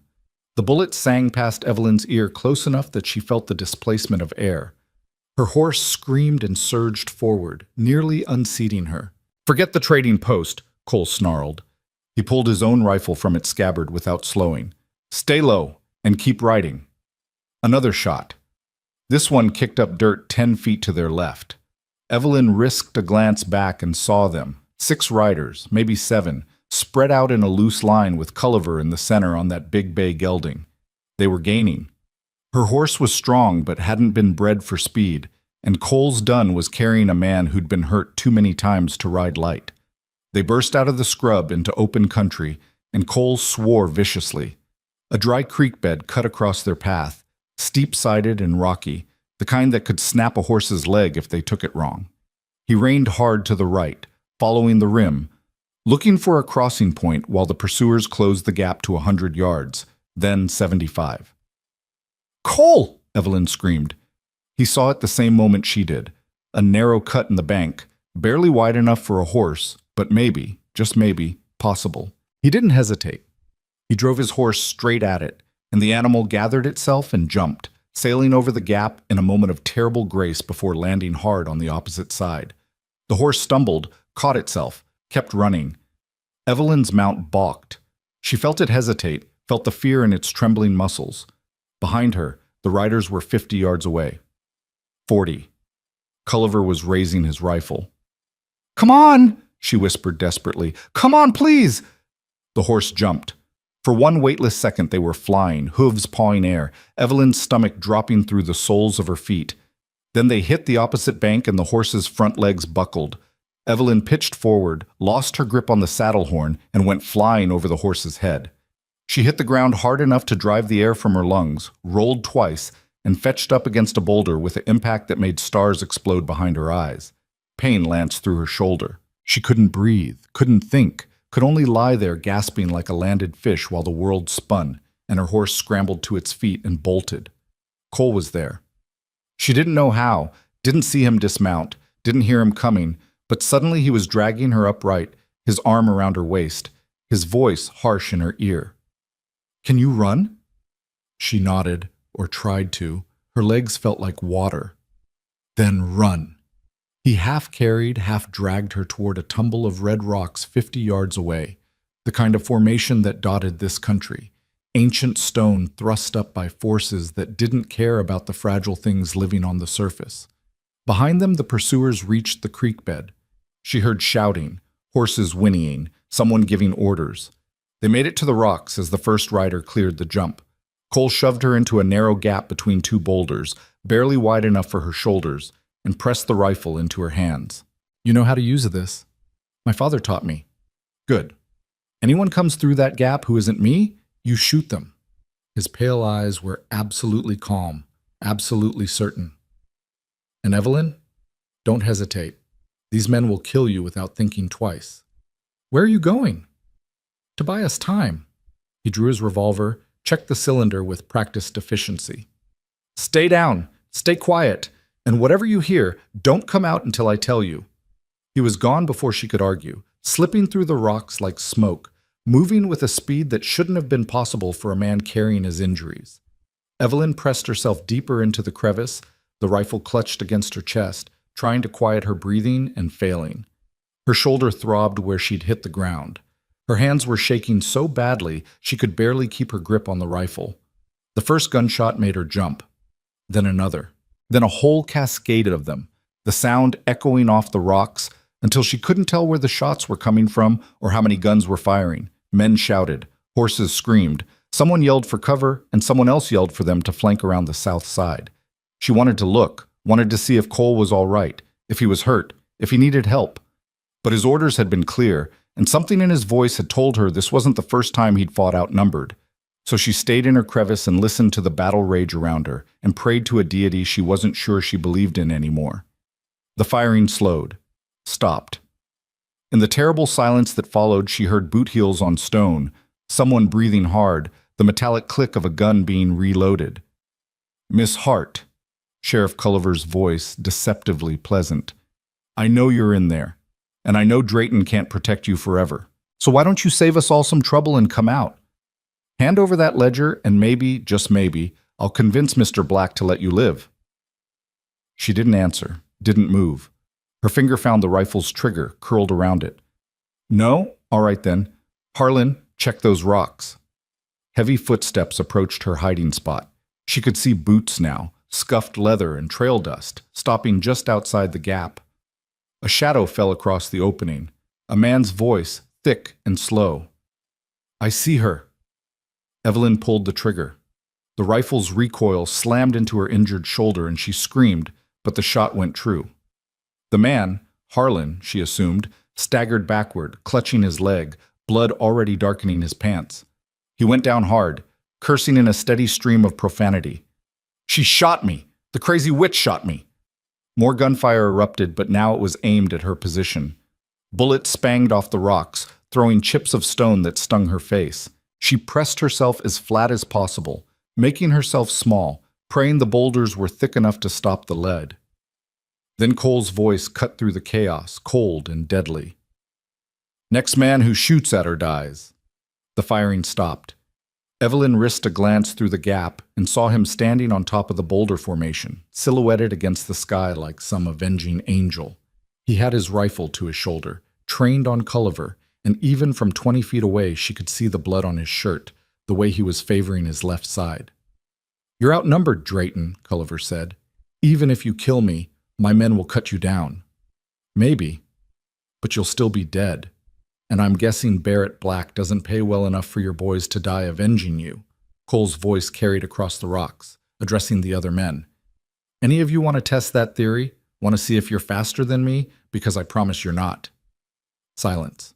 The remaining riders, 4 by Evelyn's count, shifted nervously. One of them was bleeding from a shoulder wound. Another had lost his hat and his horse. These weren't hardened killers. They were hired hands and small-time enforcers, men who'd signed up for easy money and legal immunity, not a stand-up fight with a man who'd already proven he could shoot. Your move, Wade, Cole said quietly. Culliver's face twisted with rage and calculation.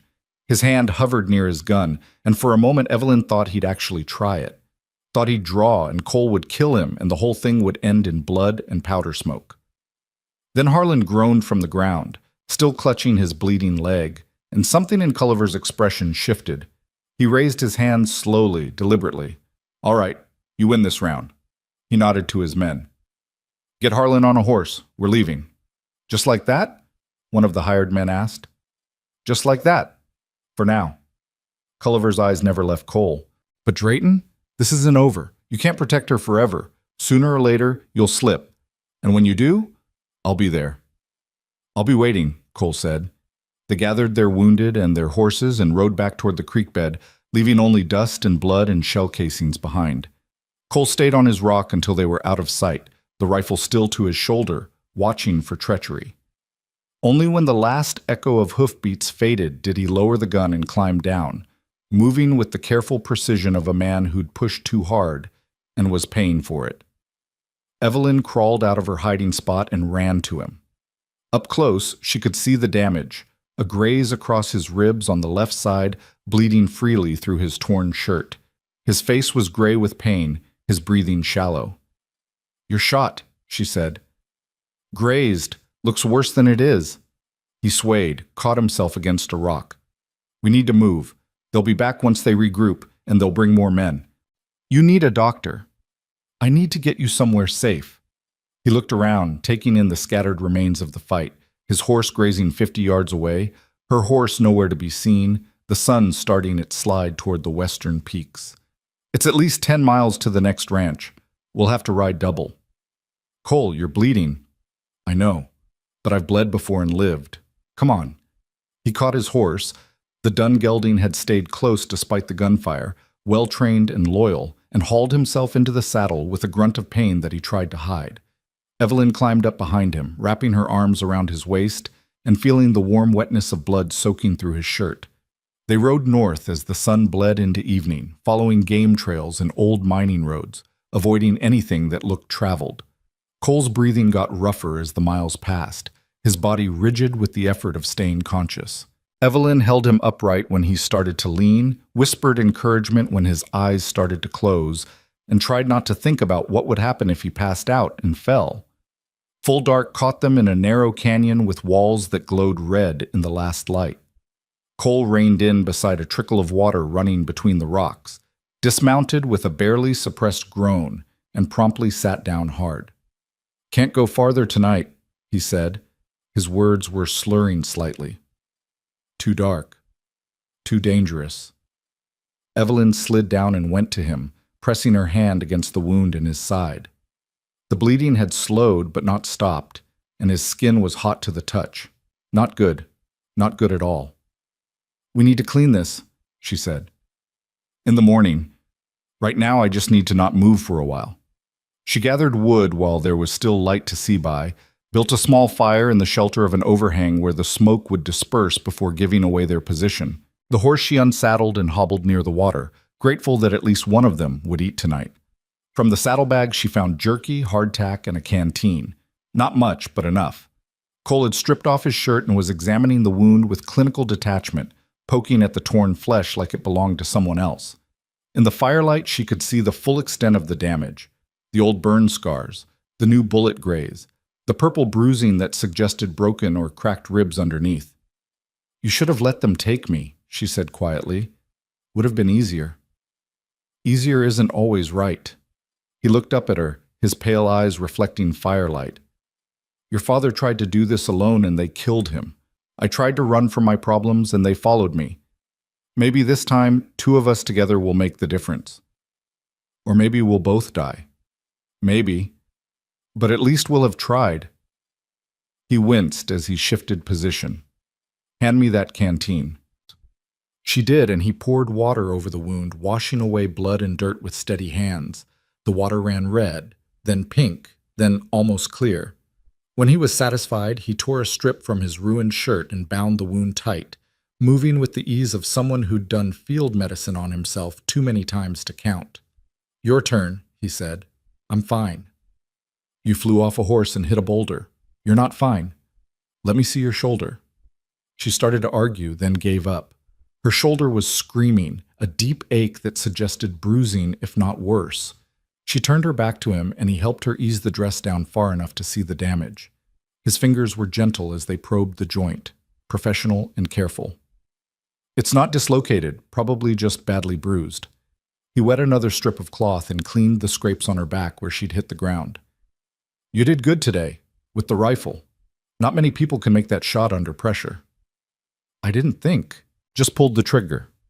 "That's the right instinct. Thinking gets you killed." He helped her pull the dress back up, his movements slow and careful. "Get some rest. I'll take first watch. You're hurt worse than I am. And I've also done this before. Sleep, Evelyn. That's an order." She wanted to argue more, but exhaustion hit her like a physical blow. The adrenaline that had kept her moving was draining away, leaving nothing but bone-deep fatigue and the shakes that came after violence. She wrapped herself in a saddle blanket and lay down near the fire, watching Cole through half-closed eyes. He sat with his back to a rock, the rifle across his knees, staring out at the darkness like he could see through it. His face was drawn with pain, his breathing controlled, his whole body locked in the kind of stillness that spoke of iron will. Keeping watch, keeping her safe, bleeding and hurting and refusing to quit. She must have slept, because when she opened her eyes again the moon was high, and Cole had slumped against the rock, his head tilted back, his eyes closed. The rifle had slipped from his hands, his chest rose and fell in shallow, rapid breaths that suggested fever. Evelyn sat up carefully, every muscle protesting. She added wood to the fire, checked that the horse was secure, then went to Cole. Up close, she could see the flush in his cheeks, the sweat on his forehead despite the cool night air. The wound in his side had bled through the makeshift bandage. "Cole?" She touched his shoulder gently. "Wake up." His eyes snapped open and his hand went to his gun in one smooth motion. The barrel trained on her before consciousness fully returned. Then recognition dawned, and he lowered the weapon, breathing hard. "Sorry, reflex." "You're burning up." She pressed her hand to his forehead. Definitely fever. "The wound's infected." "It's fine."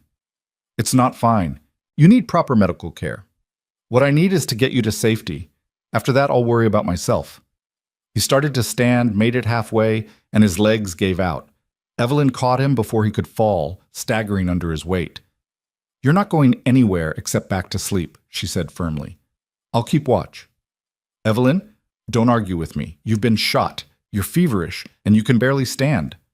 I can shoot. I can stay awake, and I'm not half dead. So for once in your stubborn life, let someone else carry the weight." He looked at her for a long moment, something shifting in his expression. Then he nodded once and let her help him lie down near the fire. She covered him with both saddle blankets, checked his bandage, and settled in to watch the night. The hours crawled past. She fed the fire, checked on Cole, whose fever seemed to worsen despite the cool air. Listened to the sounds of the canyon, wind through stone, the distant cry of a hunting owl, the horse shifting and dozing. Every shadow became a threat. Every sound became approaching riders. But the night stayed quiet, and slowly the sky began to lighten in the east. Cole woke with the dawn, still feverish but conscious and aware. He drank water when she offered it, ate a piece of jerky because she insisted, and let her check his wound. It looked angry and inflamed, but not gangrenous. Not yet. "We're maybe 5 miles from the Simpson Ranch," he said, his voice rough. "They're good people. They'll help us." "Can you ride?" "I don't have a choice." He stood slowly, using the rock for support, and this time his legs held. "Help me saddle the horse." They worked together in the gray pre-dawn light, moving with the careful efficiency of people who understood that every minute mattered. The horse accepted the saddle with resigned patience, and Cole managed to mount without falling, though she could see the effort it cost him. She climbed up behind him, and this time she took the reins. He didn't argue, just leaned back against her with his eyes closed, trusting her to guide them. It was strange, this reversal, her supporting him instead of the other way around. But strangely right, too. They rode through the morning as the sun climbed and the temperature rose. Cole's fever made him shake despite the heat, and twice she had to stop and help him drink water, terrified that he'd pass out and fall. But he held on with that same stubborn determination that seemed to define him, and gradually the canyon opened up into rolling grassland. A house appeared in the distance, not large but solid, a ranch house with smoke rising from the chimney, corrals with horses, a barn that had been recently painted, signs of prosperity and care. They were 100 yards away when a man emerged from the barn, saw them, and immediately grabbed a rifle. But then he got a better look, and his weathered face split into a grin. "Cole Drayton, what in the hell brings you—" He stopped, taking in Cole's condition, the blood, the way Evelyn was holding him upright. "Jesus, Martha, get out here!" A woman appeared on the porch, wiping her hands on an apron. She took one look at them and started barking orders like a general. "Ben, help him down. Careful with that side. Looks like he's been shot. You, girl, can you walk? Good. Come inside. We'll get him fixed up." They lifted Cole from the horse with surprising gentleness for such rough-looking people.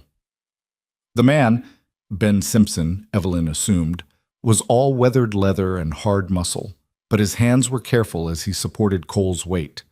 The woman was small and fierce, with gray hair pinned back and eyes that missed nothing.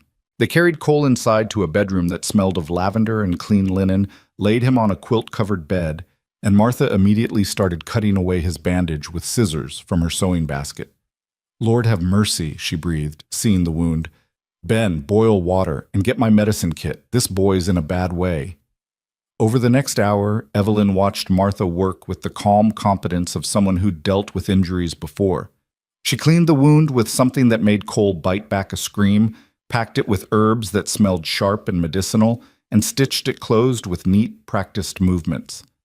Through it all, Cole stayed conscious by sheer force of will, his hands fisted in the quilt, his jaw locked against the pain. When it was done, Martha covered him with blankets despite the heat and turned to Evelyn. "Now you, sit." "I'm fine, really. Sit." The command brooked no argument. Evelyn sat. Martha examined her shoulder, her scraped hands, the bruises that were blooming purple across her back. "You flew off a horse." "Yes, ma'am." "And then helped him ride 5 miles in that condition." "Yes, ma'am." Martha's stern expression softened slightly. "You've got spine. I'll give you that. Ben, bring the girl some food. She looks half-starved." Over breakfast, eggs, bacon, fresh bread, and coffee that tasted like heaven, Evelyn told them everything: the ledger, her father's murder, Barrett Black's water rights scheme, the confrontation in Iron Creek, the ambush. Martha listened with her mouth pressed in a thin line. Ben's expression grew darker with every word. "That son of a bitch," Ben finally said. "Pardon my language, ma'am. But Black's been sniffing around these parts for months, trying to buy up rights. Offered me 3 times what my creek access is worth. I told him where he could stick his offer. He won't stop, Evelyn said. Not until he controls everything, or until someone stops him.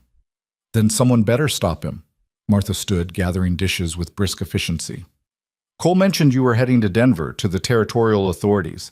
That was the plan, before we got ambushed. Still is the plan. Cole's voice came from the bedroom, rough but determined. Just need a day to get my legs back under me. You need a week, Martha called back. And you're lucky if infection doesn't set in despite my best efforts. Don't have a week. Black knows we have the ledger. He'll send more men, better men, and eventually they'll find us. Cole appeared in the doorway, leaning heavily on the frame, his face pale, but his eyes clear. We leave tomorrow at first light. Cole, you can't, Evelyn started. I can and I will. He looked at Ben. You still have that buckboard, the one with the good springs? Yeah. I'll need to borrow it. And 2 fresh horses. I'll send them back when we reach Denver. Ben and Martha exchanged a look, one of those wordless conversations that long-married couples perfected. Then Ben nodded. You'll take the buckboard and the horses, and you'll take supplies, food, water, ammunition, and Martha's going to pack you medical supplies in case that wound acts up. He held up a hand before Cole could protest. No arguments. You saved my son's life 3 years ago when he got caught in that rock slide. I owe you. This makes us even. Something flickered across Cole's face, gratitude maybe, or the ghost of whatever friendship these men shared. Thank you. Thank Martha. She's the one who'll be patching you up all night to make sure you can travel. Martha shooed him back toward the bedroom. Now get back in that bed before you fall down and undo all my good work. That night, Evelyn sat on the Simpsons' porch watching the sun paint the mountains gold and red and purple. Her shoulder ached less now, cleaned and bandaged properly. Her stomach was full for the first time in days, and Cole was resting under Martha's watchful eye, his fever breaking, his body beginning the slow work of healing. Tomorrow they'd ride for Denver. Tomorrow the real fight would begin. But tonight they were safe. They were fed, and they were alive. Ben came out and sat beside her, tamping tobacco into a pipe. He's a good man, Ben said quietly. Cole. Known him 5 years, and I've never seen him back down from what's right, even when it costs him. It's cost him everything, Evelyn said. Maybe. Or maybe he's finally found something worth fighting for again. Ben lit his pipe, the tobacco smoke sweet in the evening air. That ledger of yours, it really got the goods on Black? Every crime, every victim, every stolen dollar. Then you make sure it reaches the right people, and you make sure Cole survives to see it. He stood, stretched. Get some sleep, Miss Hart. Tomorrow's a long road, and you'll need your strength for what comes next. She took his advice. Slept in a real bed with clean sheets for the first time in weeks, her body finally able to relax knowing someone else was keeping watch. And when she woke before dawn to the sound of Ben hitching the horses, she felt stronger, ready. Cole was already up, moving stiffly but moving, dressed in clean clothes that Ben had loaned him. Martha had packed supplies into the buckboard, food, water, blankets, medical kit, and ammunition for both the rifle and Cole's revolver. You be careful, Martha said, hugging Evelyn tight. And don't let this stubborn fool get himself killed. I'll do my best. They climbed into the buckboard, Cole handling the reins despite his injuries, and rolled out as the sun cleared the eastern horizon. Ben and Martha stood on their porch waving goodbye, 2 good people in a hard country, offering kindness because it was the right thing to do. The road to Denver stretched ahead, 200 miles of mountains and plains, outlaws and weather, and somewhere behind them Barrett Black's hired killers hunting for the ledger that could destroy him. But they had a head start, they had supplies, and they had each other. It would have to be enough. The buckboard rolled east through country that grew gentler as they left the high peaks behind. Rolling grassland replaced red rock canyons, and the air carried the scent of coming autumn, cooler, cleaner, touched with the promise of change. Cole drove with steady hands despite the pain she knew he was carrying, his eyes constantly scanning the horizon for dust clouds that might signal pursuit. They'd been on the road 3 hours when Evelyn finally broke the silence. How far to Denver? At this pace? 4 days, maybe 5. He shifted on the bench, wincing. We'll need to avoid the main roads. Black's men will be watching those. 4 days is a long time to stay hidden. It is, but we don't have a choice. He glanced at her, his pale eyes softer than she'd seen them. How's your shoulder? Better. Martha's salve helped. She touched the bandage under her dress. How's your side? Hurts like hell, but I'll live. They fell back into silence, but it was comfortable now. The kind of quiet that came from shared hardship, from trusting someone at your back when the world turned hostile. The horses pulled steady, the buckboard's good springs smoothing the worst of the rough road, and the sun climbed toward noon. They stopped to rest the horses beside a creek that ran clear and cold over smooth stones. Cole watered the animals while Evelyn unpacked food from Martha's supplies: bread, cheese, dried apples, and a jar of something that turned out to be wild plum preserves. They ate, sitting on the tailgate, feet dangling, watching the water run. Can I ask you something? Evelyn said. You can ask. Don't promise I'll answer. When we were fighting at those rocks, you could have run, left me hidden and drawn them off, saved yourself. Why didn't you? Cole was quiet for a long moment, chewing thoughtfully. You ever read much Shakespeare? The question surprised her. Some. My mother loved the sonnets. Sarah, my wife, she could quote whole plays from memory. Used to recite them while we worked, just to pass the time. He stared at the creek, but Evelyn knew he was seeing something else. Someone else. Her favorite was Henry Fee, that speech before the battle.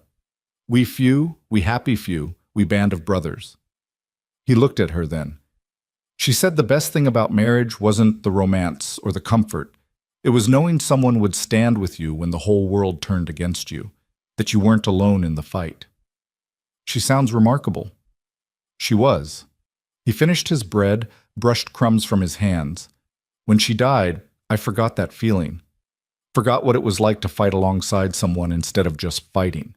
But these past few days with you, I remembered, and I couldn't leave you behind, not when you'd stood up in that meeting knowing what it would cost, not when you'd pulled that trigger without hesitating. You're not alone in this fight, Evelyn. Neither am I. That's worth protecting. Her throat tightened.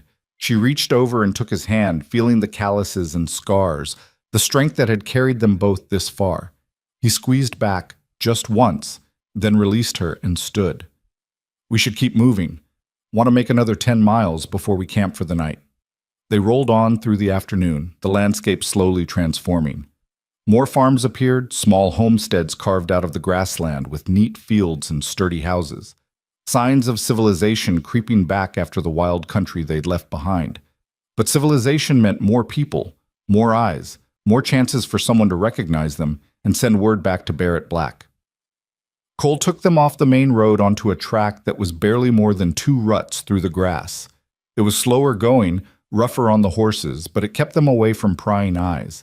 They saw no one except a distant shepherd with his flock, and he was too far away to be a threat. As the sun dropped toward the western peaks, Cole pulled the buckboard into a stand of cottonwoods near a spring. The trees would hide their fire, and the spring meant good water for the horses and themselves. They made camp with practiced efficiency, Cole unhitching the horses despite her protests, Evelyn gathering wood and building a small fire. Martha had packed a pot, and Evelyn used it to make a stew from dried beef and the vegetables they'd been given. They ate as the stars came out, brilliant and cold in a sky that went on forever. Cole checked his wound, changed the dressing with supplies from Martha's kit, and allowed Evelyn to help when his stiff movements made it clear he was struggling. The stitches looked good. No red streaks radiating out, no smell of corruption. Martha's medicine was working. I'll take first watch, Cole said, settling with his back against a tree and the rifle across his knees. Wake me in 4 hours. I mean it, Cole. You need rest as much as I do. 4 hours. I promise. She wrapped herself in blankets and lay down in the buckboard's bed, watching him through half-closed eyes. He sat like a sentinel, still and watchful, and she wondered how many nights he'd spent like this, alone, hurting, keeping vigil over an empty world. No more, she thought. Whatever happened in Denver, whatever came after, he wouldn't face it alone. She'd make sure of that.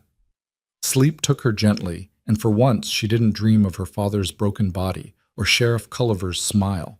Instead, she dreamed of a ranch house with smoke rising from its chimney, of gardens and children's laughter, of a future that might actually be possible if they could just survive the next 4 days. Cole woke her exactly 4 hours later, his hand gentle on her shoulder. She took the rifle without complaint and let him rest, watching the darkness for threats that never materialized.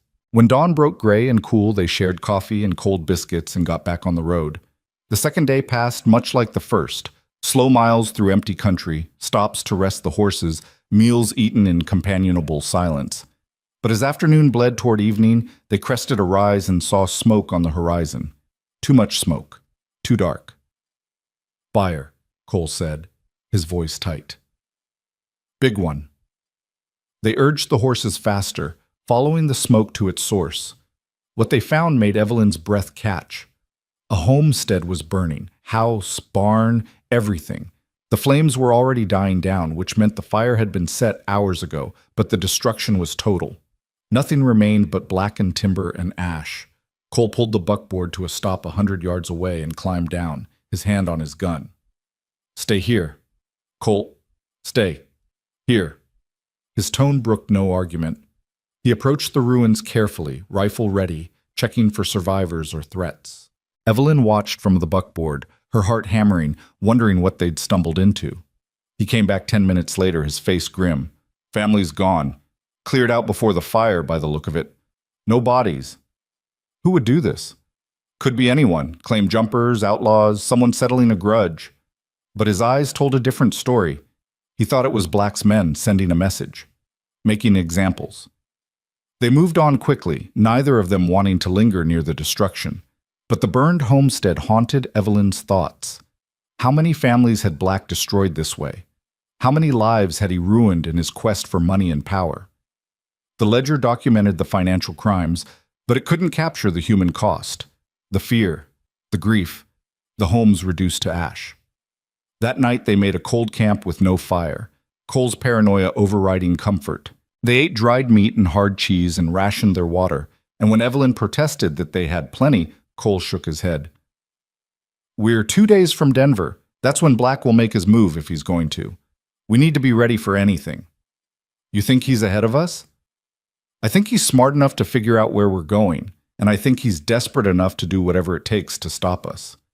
Cole checked his revolver in the fading light, his movements methodical. "We've heard him, Evelyn. Exposed him in front of the whole valley. Men like Black don't forgive that. They retaliate. Then we'll be ready.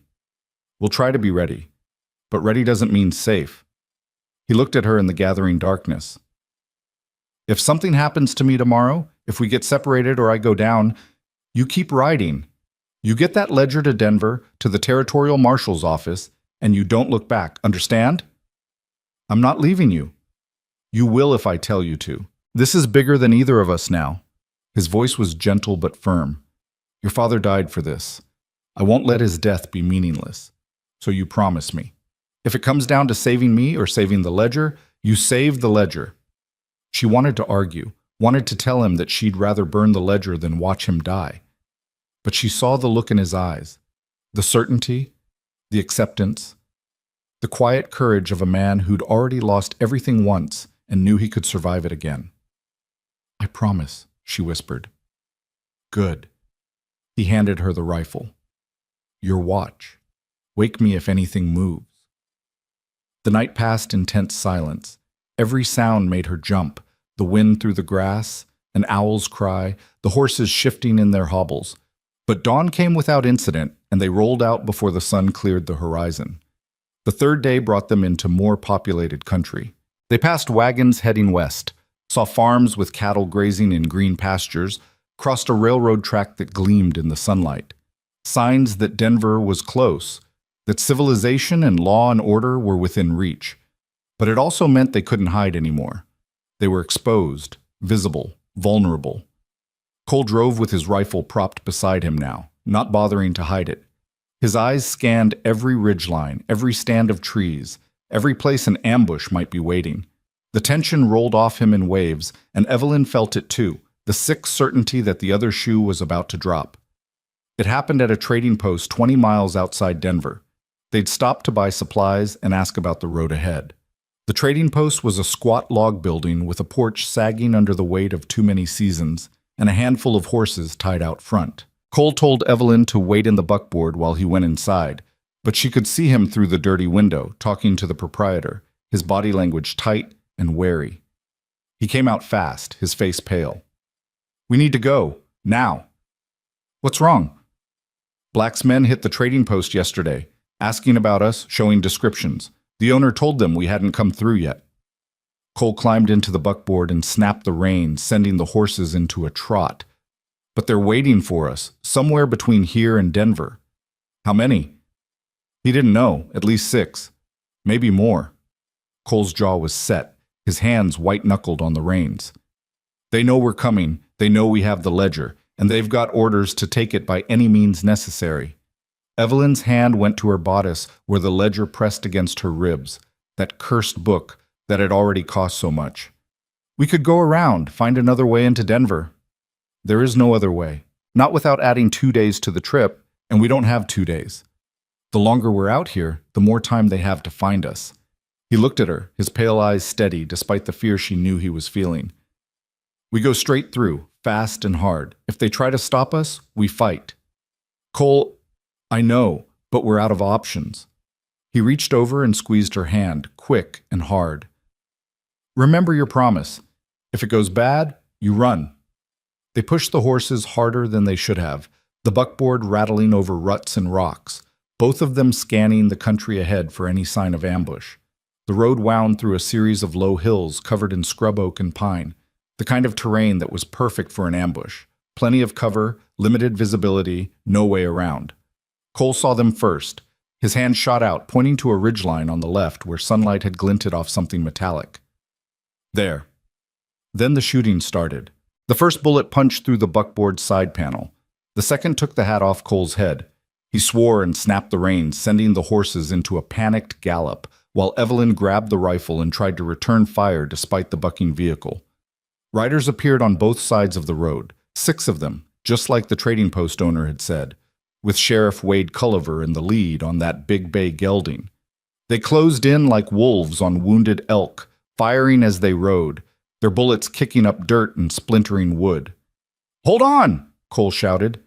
He yanked the reins hard right, sending the buckboard careening off the road and down a slope toward a creek bed. The vehicle tilted dangerously, 2 wheels lifting off the ground, and for one terrible moment Evelyn thought they'd flip.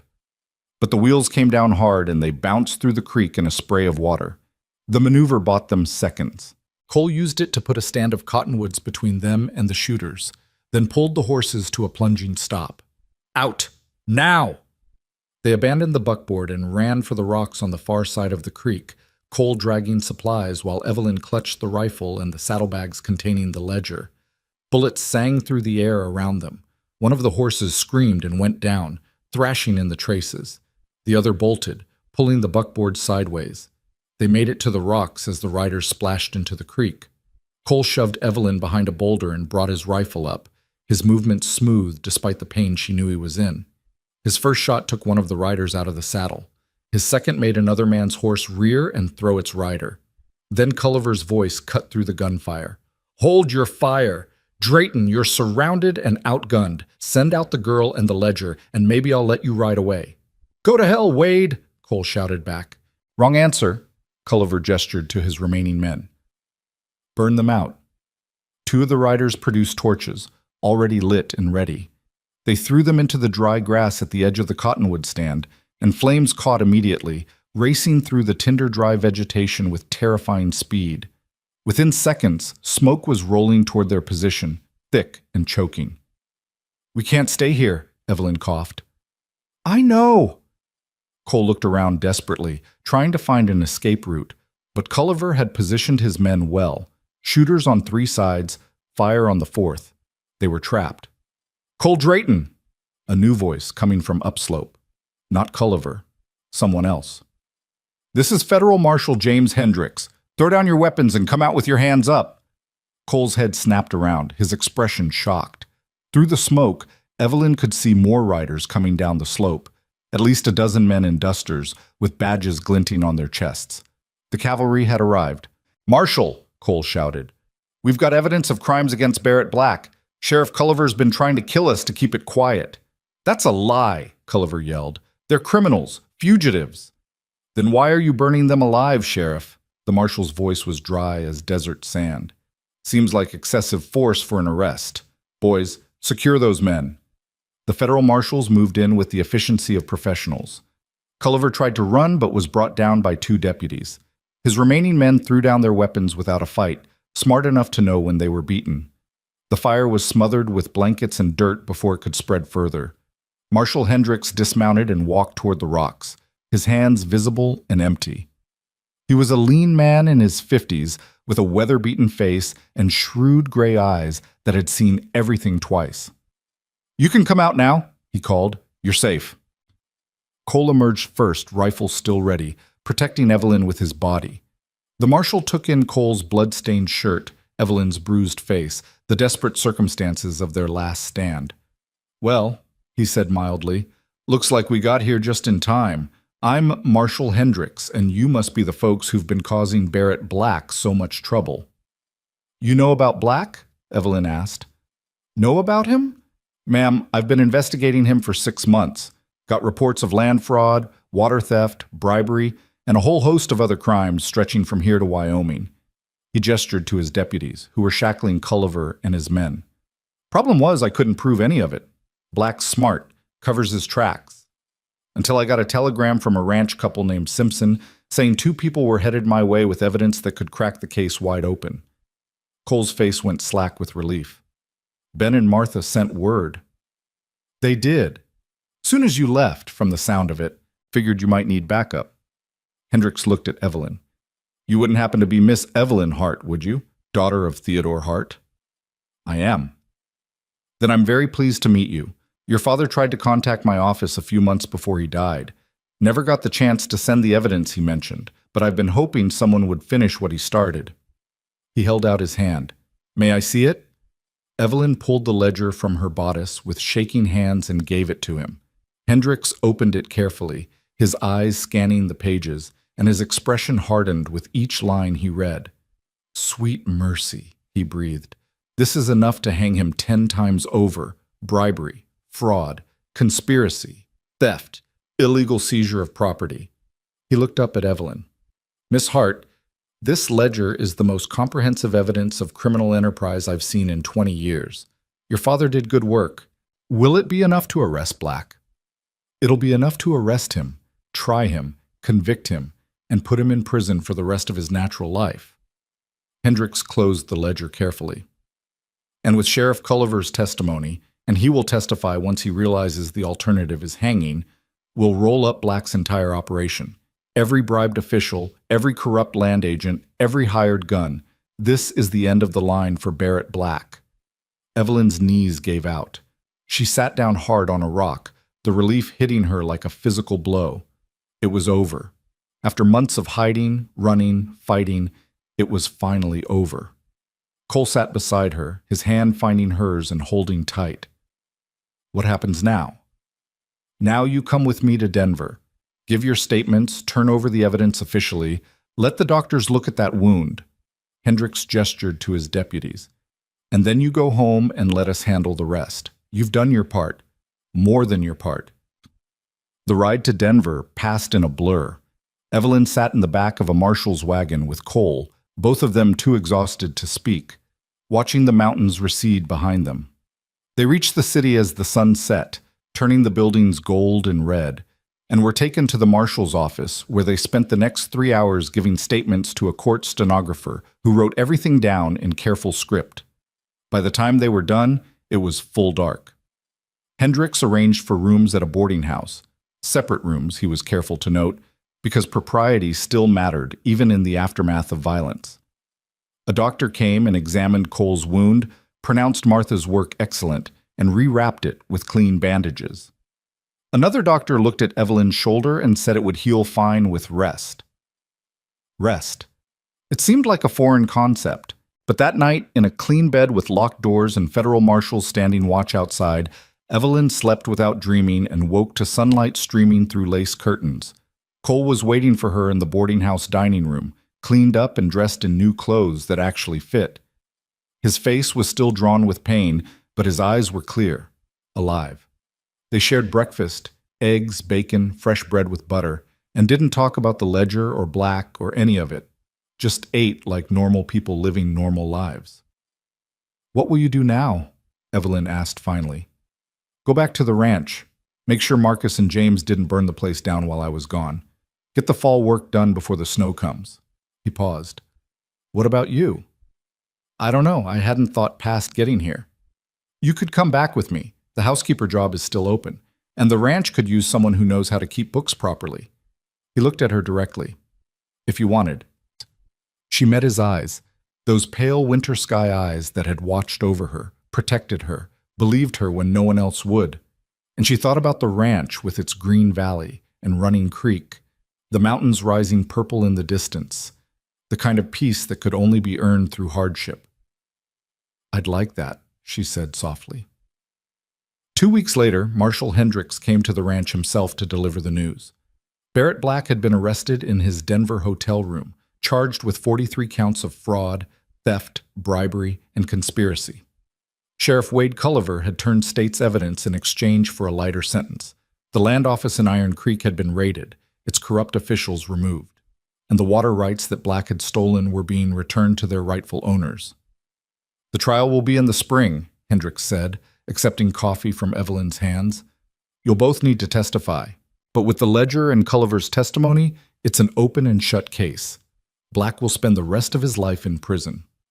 "And the families he hurt?" Cole asked. "The ones who lost their homes?" "We're working on restitution. It'll take time, but we'll make it right." Hendricks looked around the ranch, taking in the repairs Cole and Evelyn had been making, the garden she'd planted, the chickens scratching in the yard. "Looks like you two are settling in." "We are," Evelyn said, and felt Cole's hand find hers under the table. After Hendricks left, they walked down to the creek together, watching the water run clear and cold over the stones. Autumn was in full swing now, the aspens golden on the hillside, the air sharp with the promise of coming winter. But it was beautiful, this country. Hard and unforgiving, but beautiful. "Your father would be proud," Cole said quietly. "You finished what he started." "We finished it. I couldn't have done it alone." "No, but you didn't have to." He turned to face her, his scarred hands gentle as they cupped her face.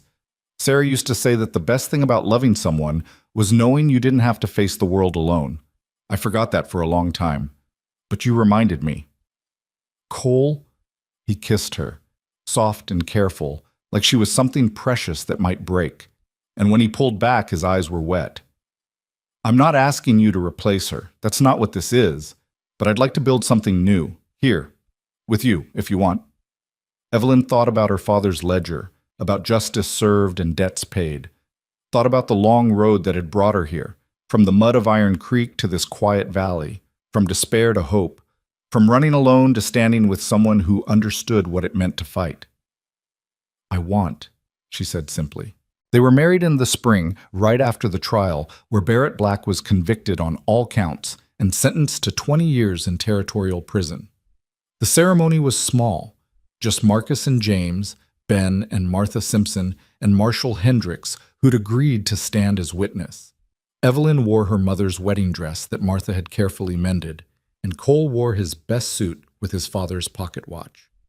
The ranch became something more than just a working property. Word spread about what they'd done, about the ledger and the fight and the justice they'd won. People started coming, families who'd been burned out by Black's men, widows who'd lost their land to fraud, miners and homesteaders looking for a fresh start. Cole never turned anyone away. They built a second bunkhouse, then a third, planted more gardens, dug more wells, built a schoolhouse for the children that started appearing. It wasn't easy. Winter came hard that first year, and they lost cattle to the cold. Spring brought floods that damaged the bridge over the creek. Summer brought drought that tested their water management. But they faced it together. Evelyn and Cole and the growing community of people who'd found refuge on land that no one could steal, protected by deeds filed in triplicate and witnesses who wouldn't be silenced. 5 years after Barrett Black went to prison, Evelyn stood on the porch of the ranch house, bigger now, expanded to accommodate the family they'd started, and watched the valley wake up. Smoke rose from a dozen chimneys. Children played by the creek under the watchful eyes of their mothers. Men worked in the fields, voices carrying across the distance. A community. A home. A place built on the ruins of what had been stolen and the foundation of what was right. Cole came up behind her, their daughter balanced on his hip. She was 3 years old with her mother's dark hair and her father's pale eyes, and she was pointing excitedly at something only she could see. "Horses, Papa, horses!" "That's right, sweetheart, horses." He kissed the top of her head, then looked at Evelyn. "You all right?"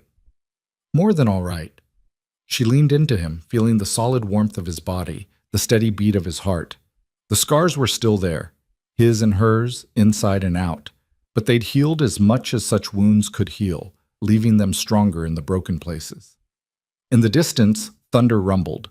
Not a storm, just the stamp mill from the mine that now belonged to the miners themselves, bought with fair wages and run by elected foremen. The sound that had once meant oppression now meant honest work and fair pay.